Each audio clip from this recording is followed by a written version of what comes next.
नैनं छिन्दन्ति शस्त्राणि नैनं दहति पावका न चैनं क्लेदयन्त्यापो न शोषयति मारुता.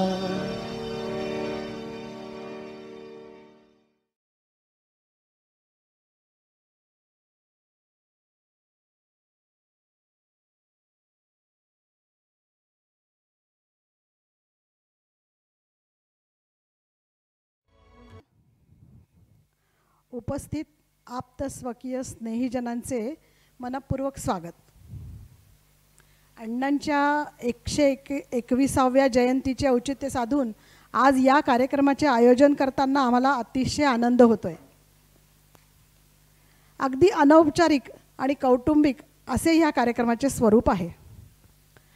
आमचे आजोबा बापू केशव पुराणिक अण्णा अर्थात कवी केशव तनय यांनी अनेक ग्रंथांची निर्मिती केली. त्यावेळी ते प्रकाशितही केले, परंतु मर्यादित संख्येत आणि एकच आवृत्ती काढल्यामुळे म्हणावा तसा प्रचार प्रसार काही झाला नाही. त्यातीलच हा एक ग्रंथ आहे ओवी गीता. श्रीमद भगवद्गीतेचा सहज सोप्पा समश्लोकी ओवीबद्ध मराठी भावानुवाद. याची प्रथम आवृत्ती अण्णांनी 1981 मध्ये प्रकाशित केली होती, पण त्याची छापील प्रत आता उपलब्ध नाही किंवा जी आहे ती अगदी जीर्ण अवस्थेत आहे. अण्णांचे सगळेच संपूर्ण साहित्य टंकलिखित करून जतन करावे या उद्देशाने आम्ही गीत ज्ञानेश्वर, ओवी गीता, गुरुचरित्र या ग्रंथांची डिजिटल प्रत तयार केली होती. ओवी गीतेची डिजिटल प्रत अनेक सुहृदांपर्यंत पोहोचल्यानंतर हा ग्रंथ पुस्तक स्वरूपात असेल, छापील स्वरूपात असेल तर खूप चांगलं होईल अजून असं अनेकांकडनं मागणी आली. त्यामुळे आम्ही हा सगळा प्रपंच केला.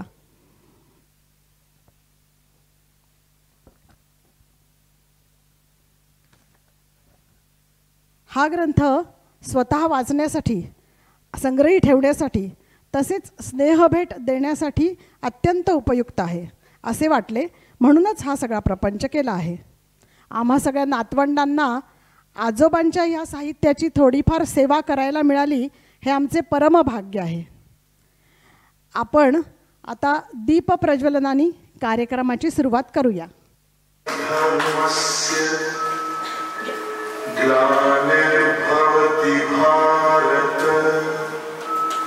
दुसरे प्रमुख अतिथी आहेत श्री रामचंद्र जोशी.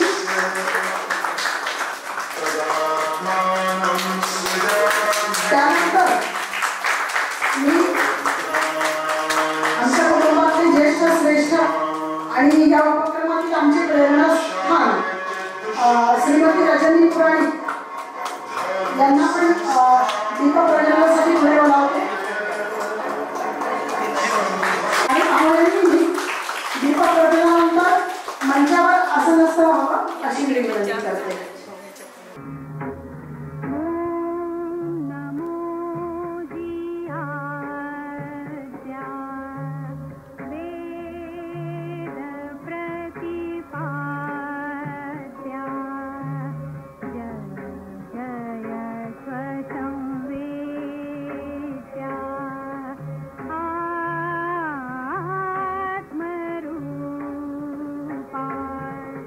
देवा तूची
भगवान गोपाल कृष्ण महाराज की जय, ज्ञानेश्वर महाराज की जय. आपण आता मान्यवरांचा सत्कार करूया. त्यासाठी मी भाग्यश्रीताईंचा सत्कार करण्यासाठी मी आमच्या काकूला बोलावते पुढे. सौ रजनी पुराणिक आपल्या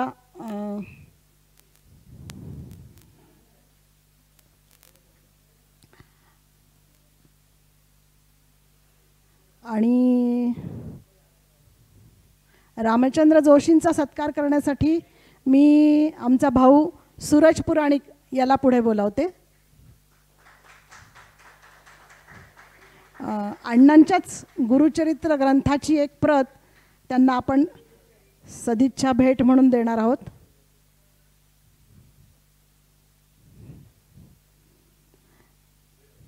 गुरुचरित्र सारामृत हे आजोबांचा एक सुंदर ग्रंथ आहे. त्याची प्रत आपण देणार आहोत. जोरदार टाळ्या सगळ्यांनी वाजवा.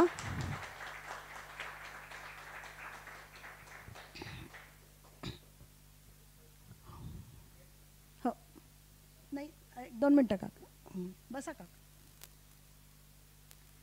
आमचे अण्णा अत्यंत प्रखर बुद्धिमत्ता आणि अभ्यासू वृत्ती, बहुआयामी व्यक्तिमत्व, समाजातील त्यांच्या प्रतिमेचा, त्यांच्या कर्तृत्वाचा लेखाजोखा त्यांच्याच एका बालमित्राने वर्णन केला आहे. तो आपणासाठी प्रस्तुत. श्री मदन कुलकर्णी. कधी संसाराच्या कुरुक्षेत्रावर अर्जुनासारखा लढणारा, कधी वर्गात बृहस्पतीसारखा शिकविणारा, कधी सभेच्या व्यासपीठावर सरस्वतीचे दर्शन घडविणारा, कधी भावनांच्या लहरींवर काव्यनौकेत रंगणारा, कधी रंगभूमीवर गडकऱ्यांचा सुधाकर, कधी आत्र्यांचा पंपूशेट, तर कधी बेबंदशाहीमधला संभाजी जिवंत करणारा, कधी धन्वंतरी होऊन गरीब दुबळ्यांना औषधे वाटणारा, कधी खगोलात डोकावून भविष्य वर्तवणारा, कधी शंकराचार्यांच्या थाटात तत्वज्ञानाचे निरूपण करणारा, कधी समाज सुधारणांसाठी तळमळणारा, कधी स्वदेशी व स्वातंत्र्यासाठी झटणारा, अशा या बहुमुखी प्रतिभेचे धनी श्री बापू केशव पुराणिक तथा केशवतनय यांना शतशः नमन. अण्णांचे बालमित्र तू ना शिंपी, जे सध्या शहाद्यामध्ये आहेत, त्यांनी हे लिहिलेलं आहे. त्यांचं हे प्रसिद्ध झालेलं पत्र आहे. धन्यवाद. आता आपल्या मुख्य कार्यक्रमाकडे आपण वळूया, पुस्तक विमोचन. त्यासाठी मी काकांना विनंती करते की त्यांनी पुढची सूत्र हाती घ्यावी.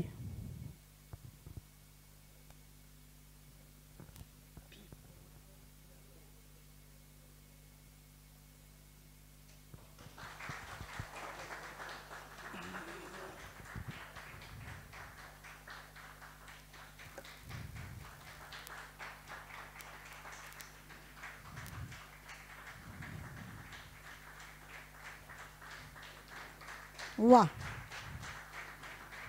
अतिशय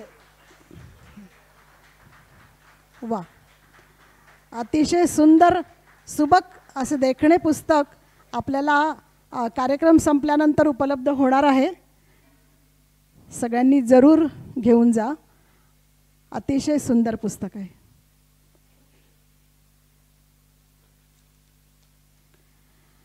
याच पुस्तकातल्या काही निवडक ओव्या अण्णांच्या 2 नाती आता आपल्यासमोर सादर करणार आहेत. मेधा मांडे, पूर्वाश्रमीची मेधा चंद्रकांत पुराणिक, आणि विनया मडके, पूर्वाश्रमीची विनया श्यामकांत पुराणिक.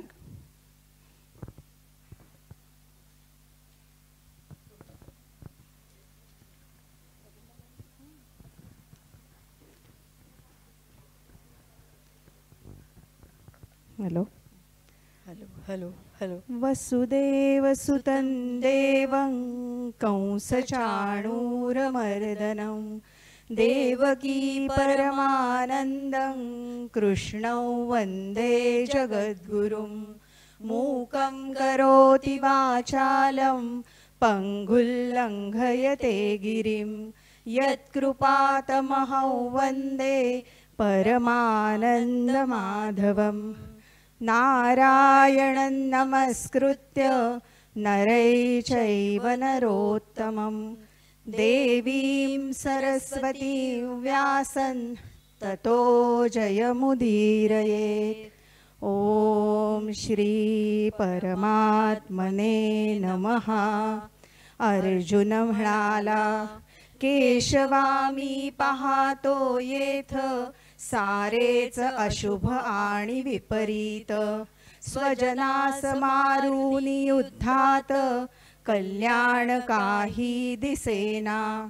भगवान म्हणाले, धनंजया तू योगयुक्त होऊन सिद्धी असिद्धी गणुनी समान. सर्व कर्मे करी आसक्ती त्यजून या समत्व भावा योग म्हणती. जो हट्टाने करी इंद्रिय दमन मनी चाले विषय चिंतन.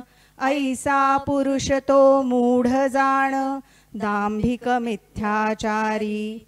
श्रद्धावंत तत्पर जो जितेंद्रिय तया पुरुषा ते ज्ञान प्राप्त होय. ज्ञान लाभताची उत्तम मोक्षमय शांती त्या ते मिळतसे. मन बुद्धी इंद्रिये जेणे जिंकली मोक्षपरायण निज वृत्ती केली. भय क्रोध इच्छा रहित जो सर्व काळी मुक्त मुनी तो जाणावा. उचित असती आहार विहार दुःख हारक नियत निद्रा जागर.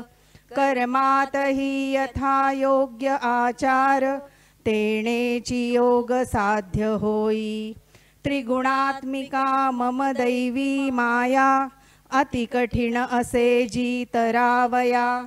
शरण येती नित्य जे मम माया तरुणी ते निज पार होती. अग्निज्योती प्रकाशयुक्त दिवस उत्तरायण काल शुक्ल षण्मास. या माजी मरण येता ब्रह्मज्ञास पूर्ण ब्रह्मा पावती ते. दुराचारी ही अनन्य भावे मज भजेल तर तो साधूच समज.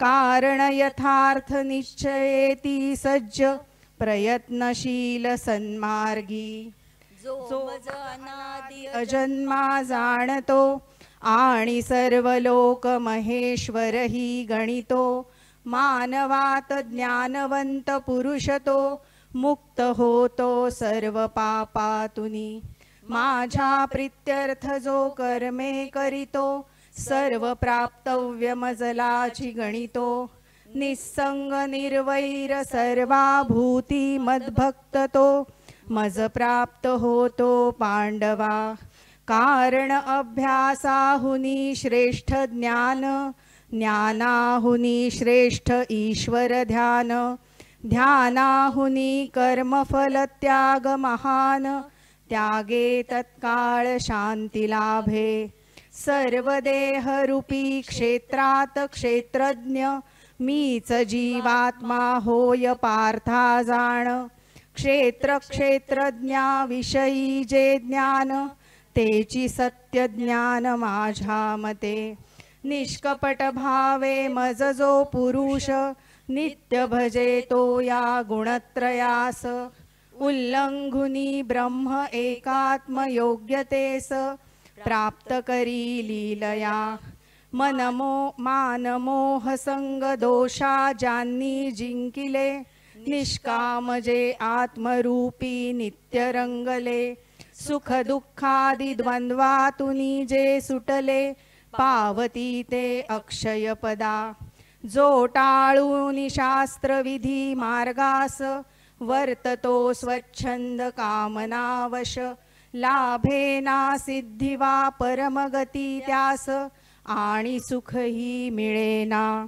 चित्ताची प्रसन्नता सौम्यपण मौन वृत्ती देवी आत्मसंयमन भावनांचे निर्मलत्व संपूर्ण मानस तप हे म्हणविते सर्व धर्माते संपूर्ण त्यजून मज एकासी येई शरण सोडवीन तुझ सर्व पापातून नच करी शोक तू इति ओवी गीतासार शांताकारं भुजगशयनं पद्मनाभं सुरेशं विश्वाधारं गगनसदृशं मेघवर्णं शुभांगं लक्ष्मीकान्तं कमलनयनै योगिभिर्ध्यानगम्यं वन्दे विष्णुं भवभयहरं सर्वलोकैकनाथं यं ब्रह्मा वरुणेन्द्ररुद्रमरुतस्तुन्वन्ति दिव्यैस्तवैः वेदैः साङ्गपदक्रमोपनिषदैः गायत्र्यं सामगाः ध्यानावस्थिततद्गतेन मनसा पश्यन्ति यं योगिनौ यस्यान्तन्न विदुःसुरासुरगणा देवाय तस्मै नमः। भगवान गोपाल कृष्ण महाराज की जय। श्रीमद् गीता माता की जय। ज्ञानेश्वर महाराज की जय। जय जय रघुवीर समर्थ।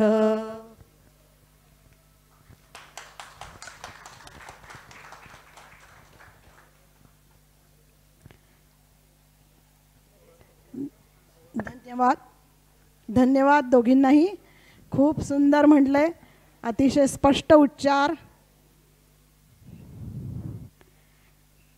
यानंतर मान्यवर अतिथी आपल्याला मार्गदर्शन करणार आहेत।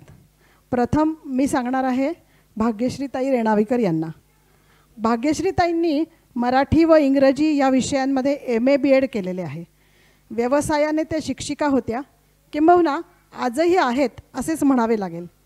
कारण प्रथम मुंबई BMC आणि नंतर पुण्यात रेंज हिल शाळेत 35 वर्ष सेवा केल्यानंतर गेली 12 वर्षे त्या श्रीमद भगवद्गीतेचे संथा वर्ग, निरूपण वर्ग, दासबोधाचे वर्ग घेत आहेत, मनोबोधाचे वर्ग घेत आहेत। तसेच राज्य नाट्य स्पर्धेत अभिनय आणि दिग्दर्शनची अनेक पारितोषिके त्यांनी घेतली आहेत। हौशी नाट्य स्पर्धेत अनेक नाटकांमध्ये त्यांनी काम केलेलं आहे. त्यातील संस्कृत नाटक स्वप्न वासव दत्ता हे उल्लेखनीय आहे. उत्कृष्ट वक्तृत्व, मनमिळावू स्वभावामुळे त्या परिचितांमध्ये लोकप्रिय आहेत. मी त्यांना विनंती करते की त्यांनी आपल्याला मार्गदर्शन करावे. श्रीमद भगवद्गीतेचा जीवनावरील सकारात्मक परिणाम. केशव तनय यांच्या ओवी गीता या पुस्तकाचं, या ग्रंथाचं विमोचन झालं असं मी जाहीर करते.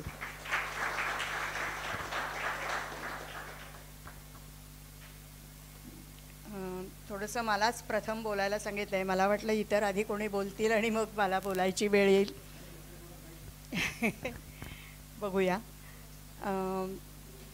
थोडंसं म्हणजे मी विषय असा घेतला आहे, गीतेतले काही निवडक, तसं मी बरंच बोलते, पण 3 श्लोक मी निवडलेत आणि त्या 3 श्लोकातून आपल्याला आपल्या रोजच्या जीवनात, जे गीता हा जगण्याचा ग्रंथ आहे, हा कोणताही धार्मिक ग्रंथ नाही आहे, तर तेव्हा आपल्याला रोजच्या जगण्यावर त्या गीता अध्ययनाचा कसा परिणाम होतो, झाला आहे आज अनेक लोकांवर, तर त्याच्याबद्दल मी थोडंसं बोलायचा प्रयत्न करणार आहे. प्रथम मी सर्वात आपले महागुरु व्यासगुरु यांना नमन करते. गुरुर्ब्रह्मा गुरुर्विष्णू गुरुर्देवो महेश्वरः या 3 परब्रह्मांना नमस्कार करते. आणि ज्या व्यासगुरूंनी परब्रह्माची निर्मिती आपल्या वाङ्मयातून केली आणि ज्यांची वाङ्मयीन मूर्ती त्यांनी भगवद्गीतेतनं घडवली, त्या व्यासगुरूंना आणि श्रीकृष्णांना म्हणजेच परब्रह्मांना विनम्र अभिवादन करून मी माझ्या 4 शब्दांना सुरुवात करते. मला काकांनी सांगितलं आहे फक्त 10 मिनिटं बोलायचे. आम्ही त्यांना काकाच म्हणत होते. मी वर्ग चालू असताना, जरी ते माझे विद्यार्थी होते, तरी मी त्यांना कायम त्यांचा उल्लेख पुराणिक काका असंच करत आलेली आहे आजपर्यंत. म्हणजे मी सुद्धा बरीच मोठी आहे, 78 वर्षाची आहे, पण काका माझ्यापेक्षाही मोठे आहेत. त्याच्यामुळे मी पहिल्यापासूनच त्यांना काका म्हणत आली आहे. आणि तसं त्यांनी बरेच, म्हणजे तसे ते मला रोजच भेटतात म्हटलं तरी हरकत नाही, कारण माझा फिरण्याचा रस्ता आणि त्यांचा विश्रांतीचं ठिकाण जे आहे ते एकच असल्यामुळे बरोबर मला त्यांची माझी भेट होत असते, बोलणं होत असतं. तर त्यांनी मला विचारलं आणि मी आनंदाने हो म्हटलं, कारण गीतेवरच्या कुठल्याही कार्यक्रमात सहभागी व्हायला मला आवडतं. मी नुसती गीता प्रेमी नाही आहे, गीता प्रेमी तर आहेत, गीताभ्यासू आहे, पण मी गीतेच्या परीक्षा दिलेल्या नाही आहेत, गीता मंडळाच्या कोणत्याही परीक्षा मी दिलेल्या नाही आहेत. पण माझी आवड ही संस्कृतची असल्यामुळे, आणि माझा MAला एक विषय पण संस्कृत होता, आणि म्हणून मी गीतेचा खोलवर अभ्यास करायचा प्रयत्न केला. आणि मग त्या अभ्यासातून मला जे काही थोडंफार ज्ञान मिळालं ते मी इतरांना द्यायचा प्रयत्न करते आहे. अजूनही 12 वर्ष माझे प्रयत्न चालू आहेत असं मला वाटतं, कारण खरा शिक्षक जो असतो तो खरा विद्यार्थी आधी असतो आणि मग तो शिक्षक होतो, अशी माझी धारणा आहे. तर माझ्या भाषणाला थोडक्यात सुरुवात करण्यापूर्वी आपण थोडासा प्रारंभिक इतिहास जाणून घ्यायला पाहिजे. प्रस्तावना म्हणून प्रारंभिक इतिहास जाणून घ्यायला पाहिजे की सुमारे 5-1 हजार वर्षापूर्वी महाभारताची निर्मिती झाली. भगवान व्यासगुरूंनी महाभारत लिहिलं आणि त्या महाभारतातल्या भीष्म पर्वात भगवद्गीतेचा उल्लेख आलेला आहे. म्हणजे भगवद्गीता आलेली आहे भीष्म पर्वामध्ये. आणि हे आपल्याला सगळ्यांनाच माहिती आहे की महाभारतामध्ये ही जी भगवद्गीता आहे, या भगवद्गीतेमध्ये कुरुक्षेत्रावर झालेल्या युद्धाचं वर्णन त्याच्यामध्ये आलेलं आहे. मला नेहमी हे वाचताना असं वाटतं की हे पुराणात घडलेलं कुरुक्षेत्रावरचं युद्ध, कुरुक्षेत्राबद्दल थोडीशी माहिती करून घेतली तर कुरुक्षेत्र आपण कुठल्याही वादाच्या ठिकाणी म्हणतो, तिथे अगदी कुरुक्षेत्र निर्माण झालं, परंतु प्रत्यक्षामध्ये पांडवांचं कुरुक्षेत्र हे धार्मिक विधी करण्याचं स्थळ होतं. पण पुढे तिथे युद्ध झालं आणि म्हणून आपण कोणत्याही प्रकारच्या युद्धाला कुरुक्षेत्र असंच संबोधतो. तर तेव्हा हे या कुरुक्षेत्रावर भगवंतांनी अर्जुनाला जो उपदेश केलेला आहे आणि तो उपदेश म्हणजे ही भगवद्गीता आहे. आणि मला या ग्रंथाचं आणखीन एक वैशिष्ट्य असं वाटतं की हा ग्रंथ कोणताही धार्मिक ग्रंथ नाही आहे. बऱ्याच जणांची समजूत असते. आता माझ्याकडे येणाऱ्या बऱ्याच स्त्रिया विचारतात, मग आम्ही तो केव्हा वाचायचा नाही. असं अजिबात नाही आहे. अगदी कुठच्याही ठिकाणी तुम्ही गीता ग्रंथ वाचू शकता, अभ्यासू शकता. त्याचं कारण की तो कुठलाही धार्मिक ग्रंथ नाहीच आहे मुळी. तर तो ग्रंथ प्रत्यक्ष भगवंतांच्या मुखातून आलेला असल्यामुळे एक लक्षात घ्या, या ग्रंथाला फलश्रुती नाही आहे. प्रत्येक असते ना, आता आपलं काय म्हणायचं, अथर्वशीर्ष जरी घेतलं, श्रीसूक्त जरी घेतलं, तरी ह्या पुस्तकांना फलश्रुती आहे. परंतु गीतेला फलश्रुती नाही आहे. कारण ती सबंध गीता हीच मुळी फलश्रुती आहे. आपल्या जीवनाची फलश्रुती गीता आहे आणि ती भगवत मुखातनं आलेली असल्यामुळे तिला फलश्रुती वेगळीची गरज नाही. 1 ते 700 श्लोक ही जीवनाची फलश्रुती आहे की ज्याच्यामध्ये विविध विषय की ही गीता कशी आहे तर ती चिरकालाबाधित आहे. म्हणजे 5000 वर्षापूर्वी लिहिलेली गीता आजसुद्धा आपल्याला केव्हाही तुम्ही कोणत्याही अडचणीत आलात आणि गीतेचं कोणतंही पान उघडलं तरी तुम्हाला त्या अडचणीतून बाहेर पडण्याचा, मी सुटण्याचा म्हणत नाही आहे, सुटणं वेगळं आणि त्या अडचणीतून बाहेर पडणं हे वेगळं. कारण सुटणं म्हणजे आपण कोणत्या तरी क्लुप्ती करून सुटतो, परंतु बाहेर पडणं, आपल्याला अडचणीतून मार्ग दाखवायचं काम, ही अशी मार्गदर्शक गीता आहे. आणि त्याचे जे 700 श्लोक आहेत आणि म्हणून तिला आपण जीवनाची गीता असं म्हटलं तरी हरकत नाही आहे. कारण त्या प्रत्येक श्लोकातून आपल्याला रोजचं जीवन कसं जगायचं हे आपल्याला भगवद्गीता शिकवते.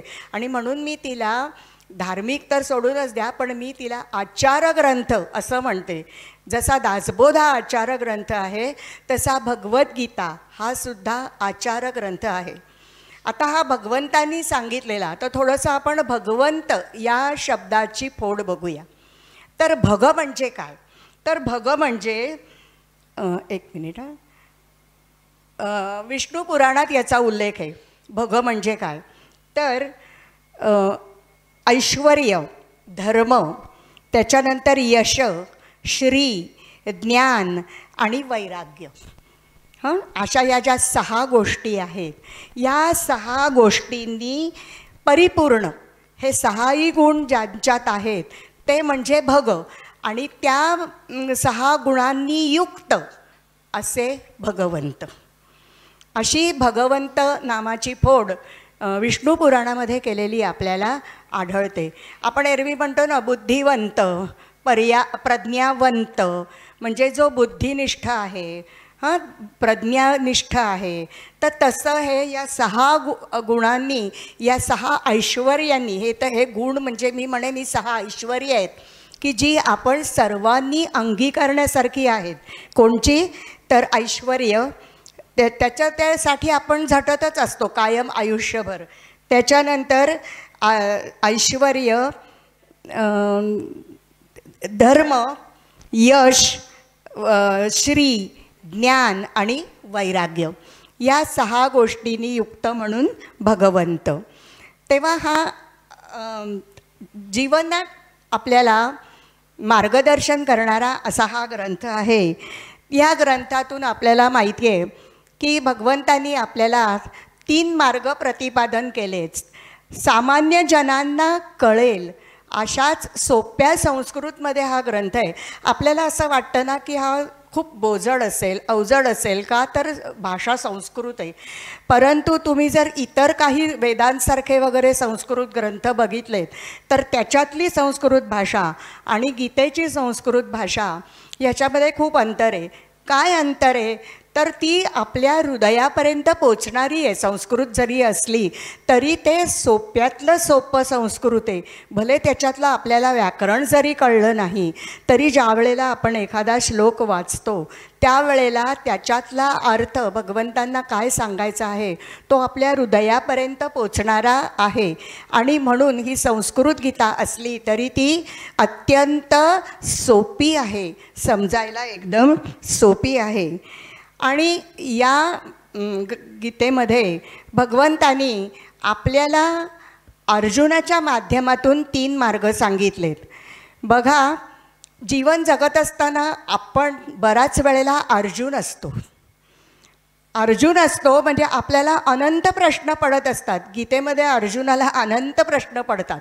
तो खरा त्यांचा शिष्य आहे. खरा शिष्य कोण माहिती आहे? ज्याला अनंत प्रश्न पडतात तो खरा शिष्य. शाळेमध्ये मी कायम सांगायची विद्यार्थ्यांना की तुमच्या मनातल्या शंकांचं निरसन होईपर्यंत मी वर्गाच्या बाहेर जाणार नाही. तर आपण सारे अर्जुन आहोत आणि या अर्जुनाला अनेक प्रश्न पडताना भगवंतांनी ज्ञानमार्ग, त्याच्यानंतर भक्तिमार्ग, कर्ममार्ग, हे असे 3 महत्त्वाचे मार्ग, अजूनही 3 मार्ग आहेत परंतु मी आज या 3 मार्गांविषयी बोलणार आहे. तर त्याच्यामध्ये ज्ञानमार्ग जो होता हा ऋषीमुनींनी आचरलेला मार्ग होता. म्हणजे अरण्यात जायचं, तपश्चर्या करायची, कंदमुळं खाऊन राहायचं आणि आपल्या ध्येयापर्यंत पोचायचं. अशा प्रकारे ऋषीमुनींनी आचरलेला हा ज्ञानमार्ग.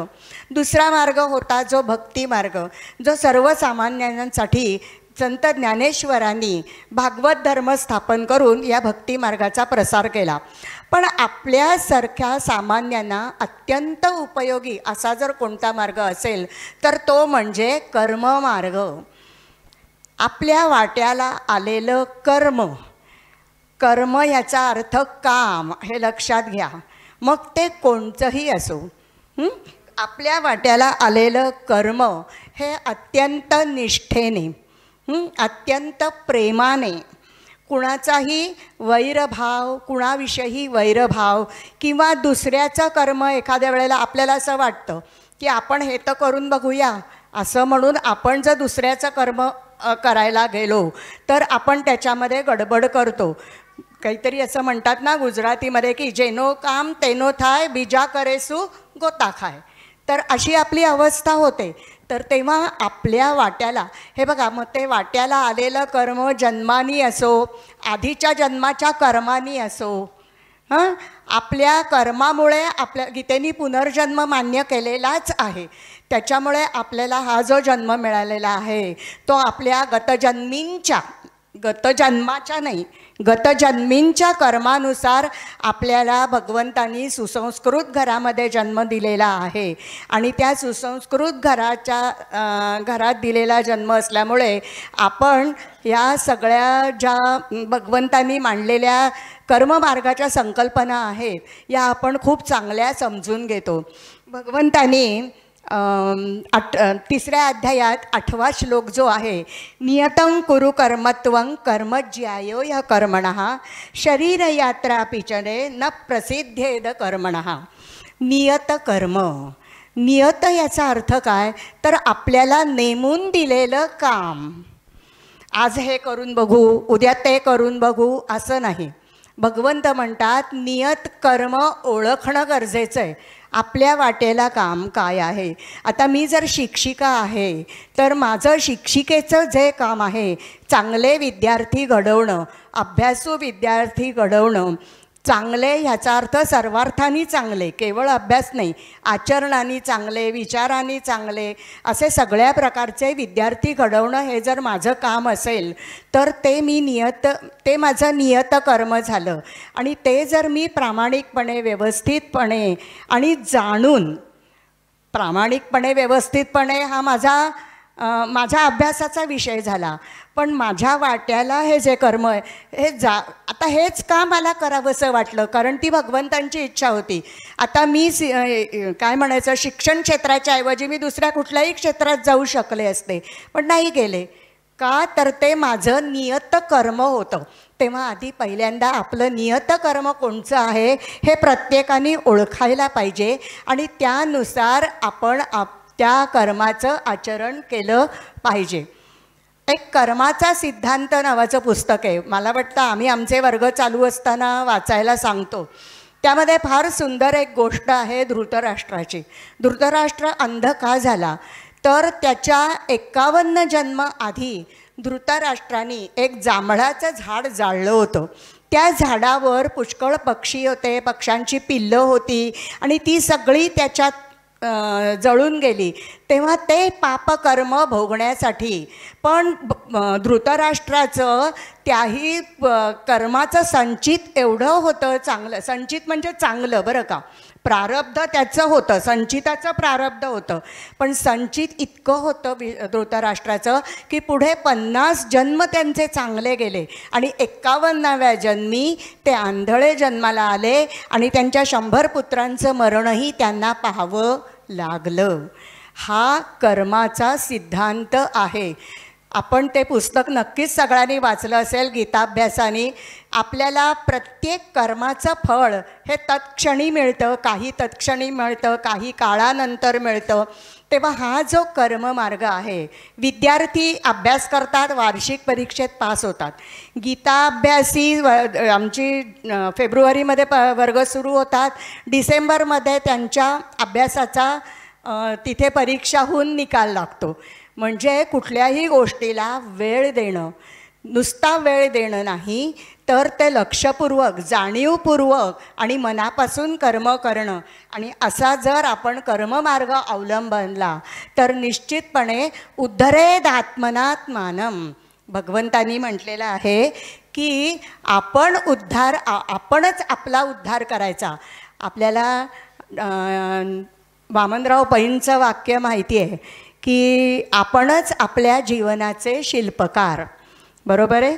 तर तसं आपणच आपला उद्धार करून घेतला पाहिजे. आणि कोणचंही कर्म जे आपल्या वाट्याला आलेलं आहे, आपण त्याचा काय ते उत्तम करण्याचा ध्यास घेतला पाहिजे. म्हणजे काय, chase the excellence, chase the excellence and the success will follow you. तुम्ही जेव्हा उत्तमत्वाचा ध्यास घ्याल त्यावेळेला यश तुमच्या मागे धावत येतं. आणि हे उत्तम तुमचं जे कर्म आहे ते आचरण्याचा भगवंतांनी भगवद्गीतेत सांगितलेलं आहे. म्हणजे हा आचार ग्रंथ आहे का नाही, तुम्हाला पटतंय का नाही की हा ग्रंथ काय आहे. म्हणजे जरी अर्जुनाला श्रीकृष्णांनी सांगितलेला असला तरीसुद्धा तो आपल्यालाही सांगितलेला आहे. हे मी थोडंसं नियतं कुरु कर्मत्वं याच्यावर बोलले. आणखीन एक श्लोक मी बोलणार आहे. त्याच्यामध्ये भगवंतांनी असं म्हटलं आहे की तो 9व्या अध्यायातला 27वा श्लोक आहे. यत् करोषि यदश्नासी यज्जुहोसी ददासी यत् तपस्यसी कौंतेय तत् कुरुष्व मदर्पणम. यत् करोषि म्हणजे जे जे कराल, करोषि तुम्ही जे जे कराल, यदश्नासी, अशन म्हणजे खाणे, तुम्ही जे जे खाल, त्याच्यानंतर यज्जुहोशी जे तुम्ही तप कराल, दान कराल. दान पुढे आहे त्यांनी दिलेलं, ददासी म्हणजे दान, जे तुम्ही तप कराल, काय म्हणायचं, यज्ञ वगैरे कराल, होम हवन कराल. यत् तपस्यसी कौंतेय तत्कुरुष्व मदर्पणम. म्हणजे ते सगळं तू कोणच्या बुद्धीने कर, तर मला अर्पण कर. आता मला ह्याचा अर्थ तुम्हाला असं वाटेल की भगवंत काय मिमी करतात का काय, म्हणजे ह्यांना काय अहंकार झाला आहे का, नाही, असं नाही आहे. शेवटी ते भगवंत आहेत, 6 गुणांनी युक्त आहेत, ते परब्रह्म आहेत. लक्षात घ्या, आपलं जे कर्म असतं ना ते इतरांनी नावाजलं पाहिजे. मी करते असं न बघता आपण जेव्हा ते ईश्वर बुद्धीने कर्म करू, आपण ज्या कामासाठी जन्माला आलो आहे तो विचार मनात ठेवून ज्या वेळेला आपण कर्म करू त्याच वेळेला आपण त्या कर्माच्या फळाचे अधिकारी असणार आहोत. नाहीतर मग बघ, आपण म्हणतो काय मी किती प्रयत्न केला, काही उपयोगच होत नाही. उपयोग होत नाही, तुमचा प्रयत्न कुठे चुकतो हे तुम्हाला कळलं पाहिजे. तेव्हा इथे भगवंत सांगतायत की मदर्पणम म्हणजे कोणतीही गोष्ट. रामदास स्वामी म्हणत असत की तुम्ही मी करता म्हणू नका, राम करता म्हणा, बरोबर आहे. मग राम करता म्हणा म्हणजेच भगवंत ना. राम काय, कृष्ण काय, ही जी भगवंतांची विविध रूपं आहेत तो एकच आहे, परब्रह्म. आपल्याला त्या 15वा अध्याय असता तर कदाचित बोलले असते, पण त्या विषयात जायचं नाही आहे की तो मोठा एक वृक्ष आहे, अश्वत्थ वृक्ष, तिथून आपण आलेलो आहोत. तर तेव्हा मी करता न म्हणता तो करता म्हणा, भगवंत करता म्हणा, म्हणजे तुम्हाला कामात यश येणार आहे. आणि मला हे माहिती आहे हो, तुम्ही काय मला शिकवताय, अशी सामान्य माणसांची वृत्ती असते. आता तुम्ही म्हणाल हे भगवंतांना त्या काळी कसं कळलं होतं? कळलंच होतं, कारण भगवंत आहेत ना ते. समाज फार मोठे ते सामाजिक लेखक आहेत. म्हणजे आजचे सामाजिक लेखकांच्या पेक्षा सर्वांच्या मनातलं, तुम्ही मला सांगा, आपल्याला जन्म देणारे, पशुपक्ष्यांना जन्म देणारे, झाडांना जन्माला घालणारे, या विश्वातली एकही गोष्ट नाशी नाही आहे की ती त्यांच्याशिवाय निर्माण झालेली नाही आहे. मग इतकं ज्ञान त्यांच्यापाशी होतं आणि म्हणूनच त्यांनी आपल्याला ते ज्ञान या गीतेच्या माध्यमातून देण्याचा प्रयत्न केला आहे. याच्यामध्ये एक लक्षात घ्यायचं आपल्याला की ह्याच्यामध्ये त्यांनी पहिला श्लोक जो आहे की धृतराष्ट्र उवाच, तर ह्याच्यामध्ये नेहमी काहींना प्रश्न पडतो की गीता इतकी सुंदर आहे आणि मग पहिल्यांदाच या दुष्ट माणसाच्या तोंडी हा श्लोक का? आपण म्हणतो ना बाळ सुंदर आहे, मग बाळाला काय करतो आपण? तीट लावतो. तशी ही गीता सुंदरी इतकी सुंदर आहे ना की तिला गालबोट लागू नये म्हणून भगवंतांनी पहिला श्लोक धृतराष्ट्राला देऊन तिची दृष्ट काढली असं आपलं मी म्हणते की म्हणूनच तो पहिला श्लोक आहे. आणि मग पुढे मात्र धृतराष्ट्राच्या तोंडी एकही श्लोक नाही आहे. 384 श्लोक आहेत ते भगवंतांच्या तोंडी आहेत, सगळ्यात जास्त श्लोक. तर त्याच्यामुळे खरोखरच ही गीता आपण अत्यंत अभ्यासण्यासारखी आहे. म्हणजे जे जे आपण करू ते परब्रह्माला अर्पण करायचं, म्हणजे मग आपल्याला आपण जे कर्म करतो त्याच्यात यश मिळणार आहे. आणि अजून एक श्लोक मी घेतलेला आहे, तो म्हणजे 17व्या अध्यायामधला 15वा श्लोक आहे. अनुद्वेग करौ, वाणीचं तप याच्यामधनं सांगितलेलं आहे. अनुद्वेग करौ वाक्यम सत्यम प्रियहितैच यत् स्वाध्यायाभ्यसनंचैव वाङ्मयं तप उच्यते. वाणीचं तप फार मोठं आहे हो आजच्या काळात. आपण जर रिक्षेने जात असलो तर एकदा मला आठवतं आहे, मी शाळेत चालले होते 6 सीटरनी, तिथे बसलेला एक मनुष्य, तो भले गावातला असेल कुणी असेल, तो सारखा थुंकत होता. अरे बाबा असा थुंकू नको, ह्याचा परिणाम तुझ्या आरोग्यावर, आमच्या आरोग्यावर, सर्वांच्या आरोग्यावर होईल. ओ बाई तुम्ही काय आम्हाला शिकवता, आमचं आम्ही काय पण बघू. अशी उत्तरं देणारी माणसं आढळतात. आणि म्हणून आपण सांगायला कितीही जरी चांगल्या शब्दात गेलो तरी कधीतरी असं होतं अनुद्वेग, आपण जे बोलतो त्याच्यामुळे दुसऱ्याला दुःख होण्याची, वाईट वाटण्याची, ते बोचण्याची शक्यता असते. आणि म्हणजे मी जे आचार ग्रंथ म्हटला ना, बघा हे महत्त्वाचं आहे ना की नेहमी दुसऱ्याशी बोलताना कसं बोलावं? गोड बोलावं. हां, म्हणजे अगदी रागवायचं असलं तरीसुद्धा गोड शब्दात आपण काय म्हणतो वेगळ्या पद्धतीने समजावून सांगू शकतो, फक्त आपण ते करत नाही. म्हणून भगवंत इथे म्हणतायत की अनुद्वेग करौ वाक्यान, ज्याने दुसऱ्याला दुःख होईल, टोचलं असं वाटेल असं तुम्ही बोलू नका. हे कशाचं तप आहे माहिती आहे? हे वाणीचं तप आहे. हे वाणीचं तप म्हणून भगवंतांनी म्हटलेलं आहे की अनुद्वेग करौ वाक्यम सत्यम प्रियहितैच यत्. पूर्वी एक चिमणरावांची सिरियल होती, आठवते तुम्हाला? चिवी जोशांचा चिमणराव. तर त्याला असं नशात चढली सत्य बोलायची म्हणून तो ऑफिसमध्ये जातो आणि त्यांचा जो अधिकारी असतो, तुम्ही हे असं करताय, हे बरोबर नाही वगैरे. आणि मग त्याला त्या सत्य बोलण्याचे बरेच परिणाम भोगायला लागतात, कारण त्याच्यामुळे त्यांचा जो अधिकारी आहे तो दुःखी होतो. मुद्दा दुःखी होतो नाही, सत्यसुद्धा बोलावं पण तरीसुद्धा ते दुसऱ्याला प्रिय वाटेल, दुसऱ्याला ते फार टोचणार नाही.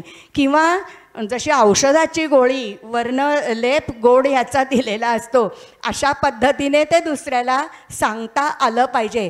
आणि हे सगळं आपल्याला कोण शिकवतं? म्हणजेच हे वागायचं कोण शिकवतं?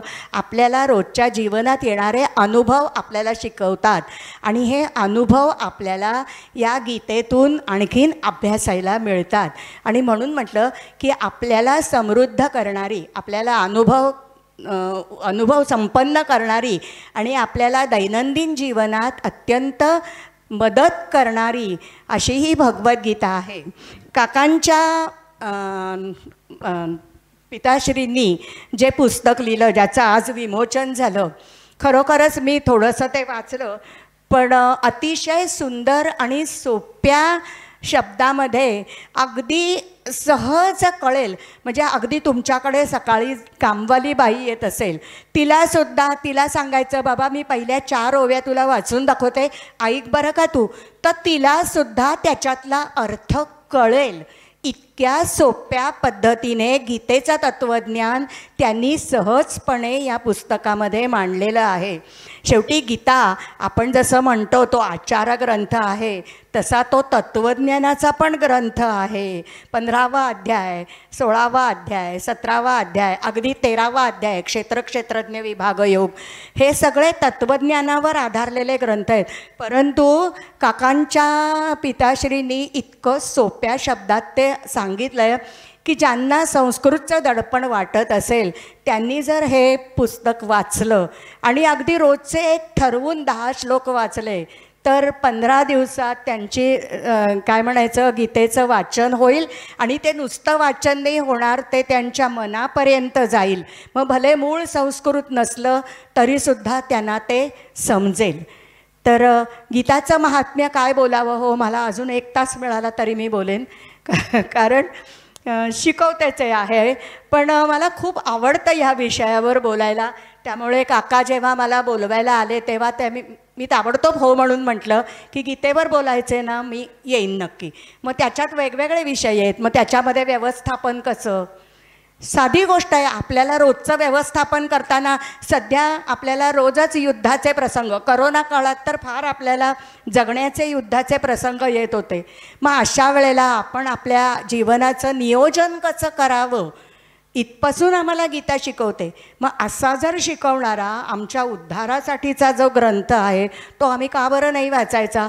शेवटी वामनराव पै यांनी म्हटल्याप्रमाणे तूच तुझ्या जीवनाचा शिल्पकार आहेस. तुला बोट नेऊन तळ्यापर्यंत नेलं तरी पाणी प्यायचं तुलाच आहे. तसं गीता ग्रंथ तुला दाखवला तरी तो वाचून, तो अभ्यासून, तो आपल्या हृदयात उतरवण्याचं काम तुझं आहे. आणि ते अतिशय सोपं ह्या ग्रंथाने करून ठेवलेलं आहे. त्याच्यामुळे मला त्याचाही खूप अभिमान वाटला हे पुस्तक वाचून आणि खूप आनंदही वाटला. मी काकांना त्याच्याबद्दल खूप धन्यवाद देते. आणि विशेषतः ह्याच्यातून आपल्याला गीतेने शिकवलेली की काकांची जी पितृभक्ती आहे, ते माझ्याकडे आले होते त्या दिवशी, इतकं सांगत होते ना त्यांच्या वडिलांविषयी की मला ऐकून असं भरून आलं की खरोखरच किती भाग्यवान आहेत. काका स्वतःसुद्धा चांगले अभ्यासक आहेत, चांगले बोलतात. ते माझ्याकडे एकदा वर्गातसुद्धा एकदा 13व्या अध्यायावर काहीतरी बोलायला आले होते. तर मला खूप कौतुक वाटलं आणि अत्यंत आनंद वाटला की अशा या व्यक्तीचे सुपुत्र काका आहेत आणि त्यांना आपल्या वडिलांचं असणारं प्रेम आणि वडिलांच्या साहित्याविषयी असणारा अभिमान, या सगळ्यातून आपल्याला हेच दिसतं की ते गीताव्रती आहेत. हे सगळं कोण करतो? ज्यांना गीता ज्यांच्या अंतर्मनात मुरली आहे तोच ह्या गोष्टी करू शकतो. काकांनी कुठलाही दिखाऊपणा केलेला नाही आहे. ती अंतरंगात मुरलेली गीता आहे आणि म्हणून त्यानुसार ते वागतायत. म्हणून मला त्यांचं खूप कौतुकही वाटतं आणि त्यांचं अभिनंदन करावंसं वाटतं. त्यांच्या कुटुंबातल्या सगळ्या व्यक्तींचं मी ज्यांनी त्यांच्या या प्रकल्पाला सहाय्य केलं त्या सर्वांचं मी कौतुक करते, अभिमान करते. आणि थोडेसे लांबलेले काकांनी दिलेले 10 मिनिटं मी ओलांडली आहेत, तर त्यांची क्षमा मागून मी आता थांबते. भगवद्गीता हा धार्मिक ग्रंथ नाही या पहिल्याच वाक्यामुळे आउटडेटेड समजणाऱ्या नवीन जगासाठी हे मार्गदर्शन फारच उद्बोधक ठरणार आहे. आणि दुसरा मुद्दा म्हणजे फलश्रुती नाही, हाही एक खूप महत्त्वाचा मुद्दा ताईंनी लक्षात आणून दिला आहे आणि खूपच सुंदर छान मार्गदर्शन झालं. यानंतर मी आपले दुसरे पाहुणे श्री रामचंद्र जोशी आपल्याला प्रबोधन करतील, पुस्तकाविषयी काहीतरी सांगतील. त्याआधी थोडा त्यांचा परिचय. रामचंद्र त्र्यंबक जोशी हे मूळचे नाशिकचे, वेदशास्त्र संपन्न अशा घराण्यातील. मराठी, इंग्रजी आणि संस्कृत अशा 3ही भाषांवर त्यांचे विशेष प्रभुत्व आहे. शालेय जीवनात कायम प्रथम क्रमांकावर असूनही घरच्या परिस्थितीमुळे उच्च शिक्षण त्यांना घेता आलं नाही. पण आयुर्विमा महामंडळासारख्या प्रतिष्ठित संस्थेत त्यांनी नाशिक आणि मुंबई येथे काम केले. एकसुरी कार्यालयीन कामात राहून आणि त्या कामाला योग्य न्याय देऊनही त्यांनी स्वतःला ज्ञानसमृद्ध करून घडवण्याची धडपड कायम टिकवली. वाचाल तर वाचाल ही उक्ती प्रत्यक्ष आचरणात आणून त्यांनी त्यांचा व्यासंग वाढवलेला आहे. विविध विषयावर अनेक उत्तम लेख ते लिहित असतात. अनेक कार्यक्रमातून त्यांनी अँकरिंग केलं आहे. त्यांचं लिखाण आणि वक्तृत्व हे दोन्ही खुसखुशीत, खुमासदार पण विचार करायला लावणारे अशा एका विशेष वेगळ्या शैलीसाठी गाजले आहे. प्रसिद्धीपरान्मुख, साधेपणा, प्रामाणिक असे हे व्यक्तिमत्व आहे. अनेकांना सकारात्मक प्रेरणा आणि मार्गदर्शन, यामुळे माणुसकी, यामुळे त्यांच्या वर्तुळात त्यांना सर्वजण खूप मानतात. मी त्यांना विनंती करते की त्यांनी आम्हाला प्रबोधन करावं.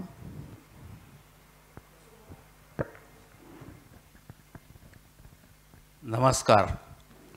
वसुदेव सुतं देवं कंसचाणूरमर्दनं देवकी परमानंदम कृष्णं वंदे जगद्गुरुम. मी राम जोशी,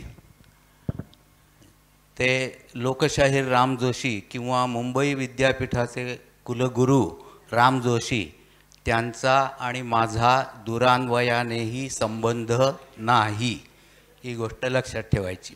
मी फक्त राम जोशी. आत्ता माझी ओळख करून देताना त्यांनी जे काही वेगवेगळे गुण माझ्या अंगाला चिकटवले आहेत, त्यास मी किती पात्र आहे मला माहिती नाही. म्हणजे मध्ये एकदा मला ऐकता ऐकता वाटून गेलं, खरंच जर हे खरं असतं तर किती बरं झालं असतं, असं मला वाटून गेलं. आणि त्याचबरोबर मला शेक्सपियरचा एक वाक्य आठवलं की काही माणसं, some people are born great, म्हणजे उदाहरणार्थ भगवान श्रीकृष्ण, प्रभू रामचंद्र वगैरे ही सगळी मंडळी ही जन्मजात हुशार होती, काय प्रज्ञावंत, मेधावंत, प्रतिभावंत सगळं काही त्यांच्याकडे होतं. सम पीपल अचीव ग्रेटनेस, म्हणजे सुभाषचंद्र बोस, स्वातंत्र्यवीर सावरकर, लोकमान्य टिळक, हे लोकांनी ग्रेटनेस आयुष्यात आपल्या कर्मामधून मिळवलेलं आहे आणि ते मोठे झालेले आहेत. आणि तिसरी कॅटेगरी आहे greatness is thrust on the people. तर आजची ओळख करून देताना माझ्यावरती थ्रस्ट केलेला आहे त्यांनी ग्रेटनेस, म्हणून मी आज इथे मोठमोठ्या विदुषींच्या बरोबर बसायची माझी पात्रता नसतानासुद्धा मी बसलेलो आहे. काही गोष्टी अशा असतात की त्या माणसाला विनोदाने अधिक समजतात. यांनी चिमणरावांचा उल्लेख वगैरे केला तर मी ओवी गीतेबद्दल, त्यांनी लिमिटेड वेळामध्ये, मर्यादित वेळामध्ये गीतेबद्दल फार छान निरूपण केलं. 3च श्लोक घेतले आणि त्यामुळे तृष्णा अधिकाधिक वाढत गेली की आणखीनही ऐकायला मिळालं असतं तर बरं झालं असतं. परंतु आयोजकांनी 10 मिनिटांचं बंधन घातलेलं आहे, त्यामुळे ते पाळणं आवश्यक आहे. आत्ता त्यांनी कानात सांगितलं की तसं काही नाही आहे, पण सुदैवानं मी थोडासा लांब उभा आहे, नाहीतर 10 मिनटं झाल्यानंतर माझा कदाचित पाठीमागून शर्टही ओढला असता. पण तशी वेळ काही येणार नाही कारण मी थोडासा लांब उभा आहे. तुम्ही जर नाशिकला गेला असाल तर तिथे मुक्तिधाम तुम्ही नक्कीच बघितलं असेल आणि तिथे सगळ्या भिंतींवरती भगवद्गीताचे सगळे अध्याय कोरून दिलेले आहेत. तसंच त्रिवेंद्रमला श्रीकृष्णाचं मंदिर आहे आणि तिथे नारायणीयम नावाचं स्तोत्र लिहिलेलं आहे.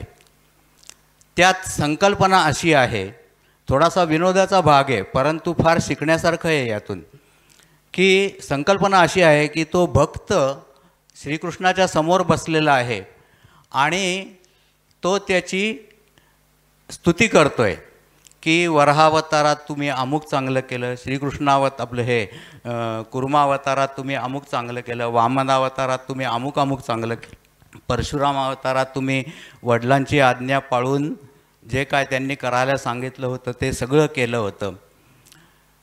तर श्रीकृष्ण म्हणतो की राम एकपत्नी एकवचनी एकबाणी होता, वडिलांनी सांगितलेली किंवा सावत्र आईने सांगितलेली सुद्धा आज्ञा पाळून वनवासात गेला. तो श्रीकृष्ण म्हणतो की अरे हे सगळे माझेच अवतार आहेत, त्या अवतारात त्यांनी असं चांगलं केलं, त्यांनी तसं चांगलं केलं, त्यांनी तसं चांगलं केलं, असं का म्हणतोस? तू माझी स्तुती कर की कुर्मावतारात तू हे चांगलं केलं, वराहावतारात तू हे चांगलं केलं, रामावतारात तू वडिलांची आज्ञा पाळली, कैकीची आज्ञा पाळली आणि वनवासात गेला, त्यामुळे तू माझी स्तुती कर. माणूस स्तुतीप्रिय असतो, पण देवही स्तुतीप्रिय असतो. ठीक आहे, भक्त म्हणतो आणि तो पुन्हा पहिल्यापासून सुरुवात करतो. कुर्मावतारात तू हे चांगलं केलंस भगवान श्रीकृष्णा, वराहावतारात तू अमुक चांगलं केलंस, वामनावतारात तू अमुक अमुक चांगलं केलंस, रामावतारात तू वडिलांची आज्ञा पाळली, परशुरामावतारात वडिलांची आज्ञा पाळली आणि सगळं काही चांगलं केलं. आणि मग प्रसंग येतो की एका धोब्याच्या सांगण्यावरून सीतेच्या चारित्र्यावरती संशय घेतला गेला आणि तिला वनवासात पाठवलं. तू नालायक आहेस, तू एका धोब्याच्या सांगण्यावरून आपल्या बायकोला वनवासात पाठवलं, तिला संसाराच्या तुझ्याबरोबरच्या सहवासापासून दूर घटवलं. तेव्हा श्रीकृष्ण लगेच उभा राहतो आणि सांगतो, हे कोणी केलं? रामाने केलं ना, त्याचं नाव घे, माझं नाव नको घेऊ. म्हणजे माणूस हा स्तुतिप्रिय असतो, परंतु त्याला निंदा नको असते. आपण ऑफिसमध्ये सुद्धा काम केलं की चांगलं झालं त्याचं श्रेय लाटण्यासाठी आपण प्रयत्न करतो, आणि चुकीचं झालं तर आपण कोणामुळे चुकीचं झालं म्हणजे असं आपण नेहमी म्हणतो की what is wrong is more important than who is wrong, परंतु आपण ते मात्र शोधत राहतो. तर मला ही गोष्ट सांगण्याच्या पाठीमागचा उद्देश असा की हे बापूसाहेब केशव पुराणिक, केशव तनय यांनी जी काही ओवी गीता लिहिली आहे याच्यामध्ये कोणाकोणाचा हातभार लागला याच्याबद्दल थोडासा मागोवा घेण्याचा मी प्रयत्न केला. तर प्रत्येकजण म्हणत होता, म्हणजे मगाशी श्रीकृष्णाला सुद्धा स्तुतिप्रिय होती, परंतु इथे कोणालाही नाही नाही माझा काहीच हातभार नाही आहे. म्हणजे मदनरावांना विचारलं, नाही नाही मी काही त्यात भाग नव्हता घेतलेला, म्हणजे त्यांनी काही केलेलं असूनसुद्धा, म्हणजे इथे जरी पुराणिक कुटुंबीय म्हटलं असलं तरी पुराणिक कुटुंबियांच्या जावयांचा सुद्धा याच्यामध्ये सहभाग आहे. मला मदनरावांचं नाव घेणं भाग आहे, कारण मला असं कळलं आहे की न्यायानंतरच्या अल्पोपहाराचा कार्यभाग त्यांच्याकडे आहे. कदाचित ते माझं नाव डिलीट करून टाकतील, त्यामुळे मला त्यांचं नाव आवर्जून घेणं भाग आहे. शशिकांत काका हे केशव तनय यांच्या पुढच्या पिढीतले, म्हणजे दुसरी पिढी झाली. विद्याताई, मनीष किंवा त्यांच्याबरोबरचे इतर नातवंड ही तिसरी पिढी झाली. आणि हर्षद वगैरे किंवा ती इतर पंतू हे म्हणजे चौथी पिढी झाली. म्हणजे 4 पिढ्यांचं योगदान या ईश्वरीय कार्याला लाभलेलं आहे. चौथ्या पिढीत मला आठवतं की भारती कृष्ण तीर्थ हे आपले शंकराचार्य, पूर्वीचे शंकराचार्य, त्यांनी एका ठिकाणी म्हटलेलं आहे की आनृण्य म्हणजे ऋणांची परतफेड. आणि माणूस जन्माला येतो तेव्हा 3 ऋण घेऊन येतो, एक पितृऋण, देवऋण आणि समाज ऋण. या 4ही पिढ्यांनी एकत्र येऊन हे सगळे ऋण एकाच जन्मात हे ईश्वरीय कार्य करून फेडलेलं आहे असं म्हटलं तर वावगं होणार नाही. कारण पितृऋण शशिकांत पुराणिक यांनी वडिलांच्या ओवी गीतेचा हे पुनरुज्जीवन झालं पाहिजे हे मनावरती घेतलं आणि ते पितृऋण फेडलं.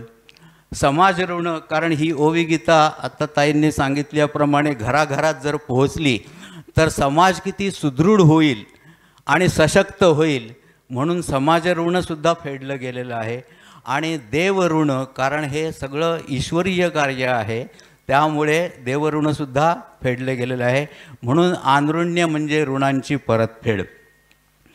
आता गीतेबद्दल जास्त काही इथे एवढ्या मोठ्या विदुषी बसलेले असताना मी जास्त काही बोलणं बरोबर नाही, परंतु हातात माईक दिल्यानंतर थोडंसं बोलणं भाग आहे, म्हणून मी त्यांची क्षमा मागून काही चुकलं असेल तर क्षमा करा. भगवान जे इथे बसलेले सगळ्यांना जर आपण लहानपणी शाळेमध्ये नेहमी निबंध लिहितो, माझा आवडता सण, माझा आवडतं पर्यटन स्थळ किंवा माझा आवडता छंद. आता जर इथे बसलेल्यांना सांगितलं की तुम्ही माझा आवडता देव या विषयावरती निबंध लिहा. तर मला असं वाटतं की भगवान श्रीकृष्ण हा जास्तीत जास्त मार्कांनी पास होईल. प्रभू रामचंद्र वगैरे सगळे देव आहेत, परंतु त्यांच्यापासून जरा आपण थोडंसं अंतर ठेवून वागतो. कारण भगवान श्रीकृष्ण याला आरेतुरे म्हटलं तरी आपल्याला चालतं. त्यात जी आपली आपुलकी, जिव्हाळा, स्नेह हा ओसंडून वाहतो, हे सगळं तिथे भरलेलं आहे. म्हणजे माझा आवडता देव हा श्रीकृष्ण का, तर कारण त्याच्या नटखट बाललीलांपासून त्याची श्रीकृष्ण शिष्टाई, न्यायनिवाडा इथपर्यंत प्रत्येक गोष्टीमध्ये तो आपल्याला भावलेला आहे. आणि मोठमोठे वक्ते वाचस्पती विष्णुजी क्षीरसागर, राम शेवाळकर किंवा शंकर अभ्यंकर किंवा शिवाजीराव भोसले या लोकांची व्याख्यानं ऐकल्यानंतर श्रीकृष्ण ऐकणं आणि श्रीकृष्ण पाहणं हे तुम्हाला आपोआप त्याच्यामधून घडत होतं. मध्यंतरी एक लेख आला होता, त्याच्यात तो म्हणजे वरवर असा विनोदी धाटणीनं लिहिलेला लेख होता, परंतु थोडासा विचार केला तर असं त्यात म्हटलेलं होतं, गोषवारा असा होता की पांडव किंवा अर्जुन किंवा ही मंडळी सगळी जन्मजात सत्प्रवृत्तच होती. त्यामुळे त्यांना गीता सांगण्यापेक्षा भगवान श्रीकृष्णाने कौरवांना जर सांगितली असती तर कदाचित काहीतरी त्यांच्यामध्ये बदल घडून युद्ध टळू शकलं असतं. पण मला सांगा की गीता ऐकवायची, गीता ही काही त्यांनी आश्रमात सांगितलेली नाही आहे किंवा पाठशाळेमध्ये अर्जुनाला सांगितलेली नाही आहे. ती रणांगणावरती भगवान श्रीकृष्णाने अर्जुनाला सांगितलेली आहे. आणि ज्या अर्थी रणांगणावरती एवढा बाका प्रसंग उद्भवलेला असताना सुद्धा अर्जुन ती ऐकतो आणि त्याच्यामध्ये सिदंती मम गात्राणी असं म्हणण्यापासून शेवटी तो नष्टो मोह हा स्मृतिर्लब्धा इथपर्यंत तो पोहोचतो. तर मग आपल्या जीवनात रोजच्या व्यवहारात येणाऱ्या अडचणी याच्यातून आपल्याला मार्ग काढण्यासाठी गीता ही मार्गदर्शक आहे हे सांगितलं तर तुम्हाला पटायला काहीच हरकत नाही. म्हणजे गीता ही मार्गदर्शक आहे, आपला जीवनाचा ध्यास आपण कुठल्या दिशेने वळवला पाहिजे हे सांगणारी आहे. त्यामुळे जर अर्जुनाचं रणांगणावरचं सुद्धा मनपरिवर्तन झालेलं आहे तर मग आपल्या या संसारातल्या अडचणी त्यापुढे अगदी किरकोळ आहेत. आता भगवद्गीतेचं जर मूळ स्वरूप जर पाहिलं तर माझ्या माहितीप्रमाणे 666 असे 3 भाग त्यांनी पाडलेले आहेत. जे काही महावाक्य आहे म्हणजे ब्रह्मसत्यम जगन्मिथ्या जीवो ब्रह्मैव नापरः, पण त्यातली पुढची ओळ जास्त महत्त्वाची आहे. श्लोकार्धेन प्रवक्ष्यामि यदुक्तम ग्रंथकोटिभिः. या कोट्यवधी ग्रंथांमध्ये जे काही सांगितलेले आहे ते अर्ध्या श्लोकामध्ये किंवा 10 मिनिटाच्या वेळामध्ये मला सांगता येणं शक्य नाही. माझी ती कुवतही नाही आणि माझी तेवढी हिम्मतही नाही. पण जी काही महावाक्य आहेत त्यात तत्वमसी, अहम ब्रह्मास्मी ही सगळी महावाक्य आहेत. तर त्यातले पहिले 6 अध्याय हे तत्वरती आधारलेले आहेत. दुसरे 6 अध्याय आहेत ते त्वम, आणि नंतर या दोघांशी तुमचं आयडेंटिफिकेशन म्हणजे असी, म्हणजे शेवटचे 6 अध्याय. आता अर्जुन विषाद योगापासून मोक्षसन्यास योगापर्यंत मध्ये अनेक पुरुषोत्तम योग, विभूती योग, भक्ती योग, विश्वरूप दर्शन योग, अनेक योग आलेले आहेत. पहिल्या श्रीकृष्णाला जे काही सांगायचं होतं अर्जुनाला की ते खरं तर त्यांनी दुसऱ्या अध्यायातच सांगून टाकलेलं आहे. पहिल्या अध्यायात धृतराष्ट्र उवाच का म्हटलेलं आहे याची संगती ताईंनी सांगितलेली आहे. आणखीन एक दुसरं कारण म्हणजे त्या श्लोकाची मी फक्त पहिलीच ओळ सांगणार आहे, दुसरी ओळ सांगणार नाही. तुम्ही घरी जाऊन गुगलवरती सर्च करा. पण दुर्जनम प्रथमम वंदे सज्जनम तदनंतरम म्हणून धृतराष्ट्रापासून सुरुवात केलं आणि पुढे मग सगळं विवचन केलेलं आहे.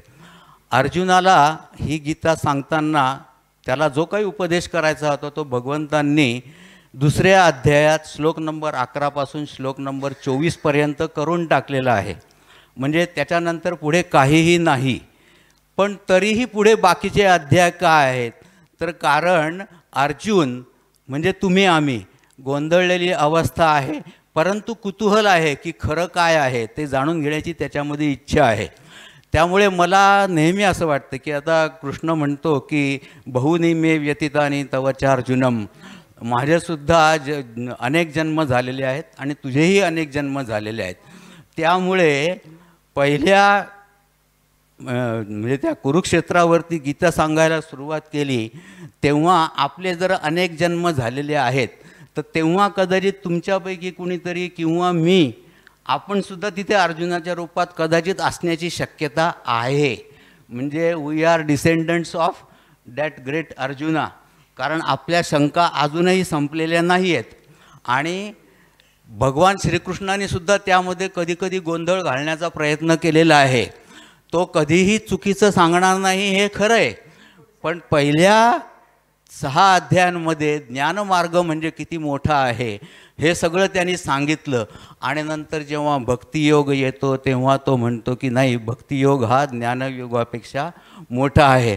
मग तेव्हा अर्जुनाला प्रश्न पडतो की इतके दिवस तू मला सांगत होता की ज्ञानमार्ग महत्त्वाचा आहे आणि आता म्हणतो की भक्तिमार्ग महत्त्वाचा आहे, हे कसं काय? माझं शंकेचं निरसन कर.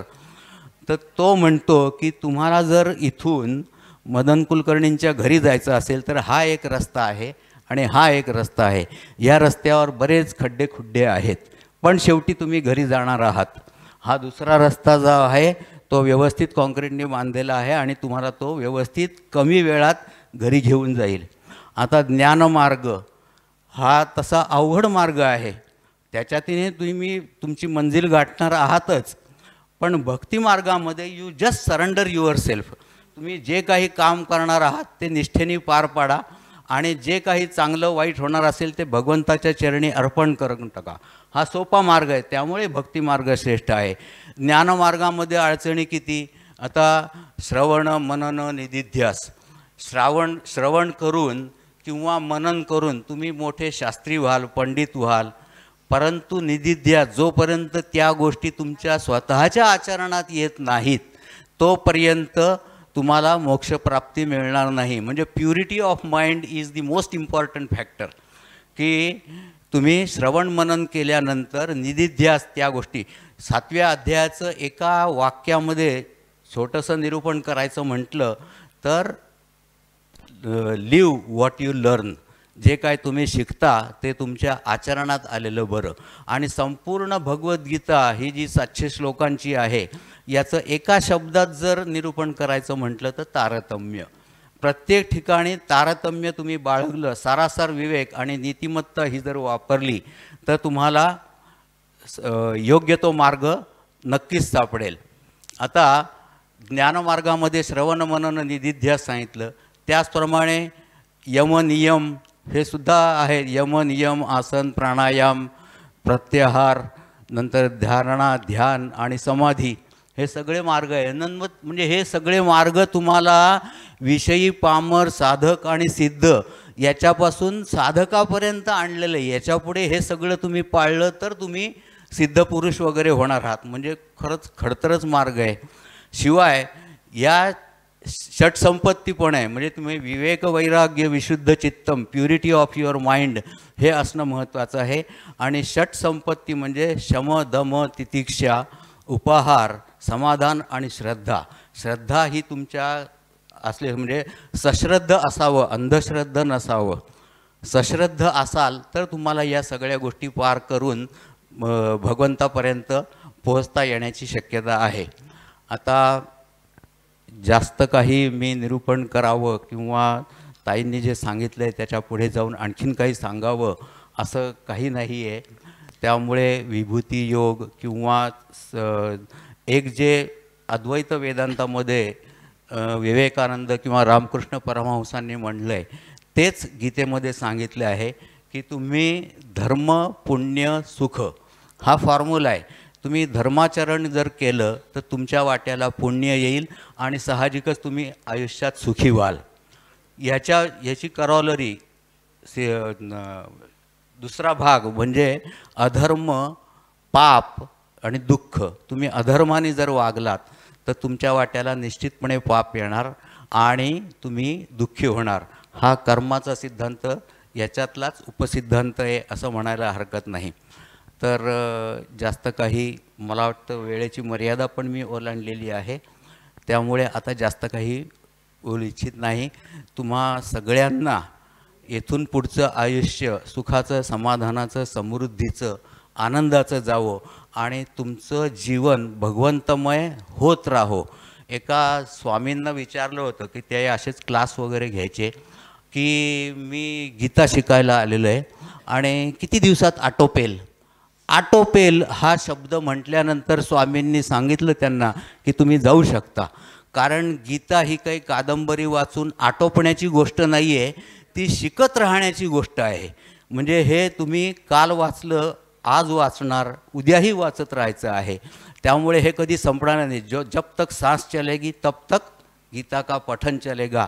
हाच एक संदेश, म्हणजे मी काही संदेश देण्या इतका मोठा नाही आहे, परंतु समारोपाबद्दल सांगताना आणि पुन्हा एकदा हे केशवतनय यांनी केलेल्या ओवी गीतेबद्दलचं त्या चारही पिढ्यांचं पुन्हा एकदा कौतुक करतो. भगवद्गीतेसारखे ग्रंथ देवघरात ठेवून पूजा करण्यापेक्षा प्रत्यक्ष आचरणात त्यातल्या गोष्टी आणाव्या, हा महत्त्वाचा संदेश आपल्याला आत्ता त्यांनी दिला आहे. आणि खूप सुंदर निरूपण केलं. आता मी काकांना विनंती करते की त्यांनी त्यांचे मनोगत व्यक्त करावे.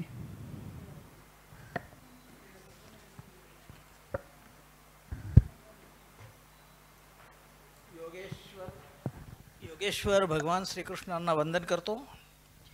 महर्षी वेदव्यास यांना अभिवादन करतो आणि आमचे पिताश्री केशवतनय अर्थात अण्णा यांचं पुण्यस्मरण करून माझ्या बुद्धीला जे काही समजलं आहे, पटलं आहे, तेवढं बोलतो. मुळात भगवद्गीतेबद्दल मी तसं काहीच बोलणार नाही आहे, कारण या दोन्ही वक्त्यांनी सगळे विषय त्यांच्या बोलण्यातून येऊन गेलेले आहेत. मी बोलणार आहे ते फक्त ओवी गीतेबद्दल. ओवी गीता म्हणजे काय, कशासाठी झाली ती आणि ती पुन्हा यावी हे का वाटलं, तर तेवढंच मी बोलणार आहे. एखाद्या ग्रंथाची किंवा एखाद्या पुस्तकाची दुसरी आवृत्ती काढली जाते किंवा तिसरी चौथी आवृत्ती काढली जाते. ती केव्हा, पहिली आवृत्ती हजारोच्या संख्येने काढली आणि वाटली गेली किंवा लोकांनी घेतली आणि तरीसुद्धा लोकांची मागणी अपूर्ण राहिली, तेव्हा दुसरी आवृत्ती काढावी लागते. ओवी गीतेचं तसं नाही आहे. ओवी गीतेची दुसरी आवृत्ती काढणं याच्यासाठी आवश्यक झालं की पहिली आवृत्ती काढण्याची जी स्थिती पाहिजे, 26 फेब्रुवारी 1981ला आमच्या अण्णांनी तिचं प्रकाशन केलं आणि लिहून काढली होती. त्यावेळेला परिस्थिती इतकी विकट होती, आर्थिक पण, आणि आम्ही ज्या शहरात राहत होतो धुळे शहरात, त्या धुळे शहराच्या एकंदरीत सोयी सवलती ज्या होत्या किंवा सुविधा होत्या त्या सगळ्या इतक्या अपूर्ण आणि निकृष्ट दर्जाच्या होत्या. त्यामुळे पण अशा दोन कारणामुळे पहिली आवृत्ती इतकी निकृष्ट निघाली की एवढं मोठं अगाध ज्ञान अण्णांनी लिहिलं. अण्णांचा तिथे लावलं आहे बघा, अण्णांच्या हस्ताक्षर ते प्रिंटेड ह्याच्यापेक्षा चांगलं दिसतं आहे. इतकं सुंदर अण्णांनी लिहून काढलं होतं आणि त्याची आवृत्ती काढताना इतकी निकृष्ट निघाली. त्याचं कारण होतं आर्थिक परिस्थितीच नव्हती.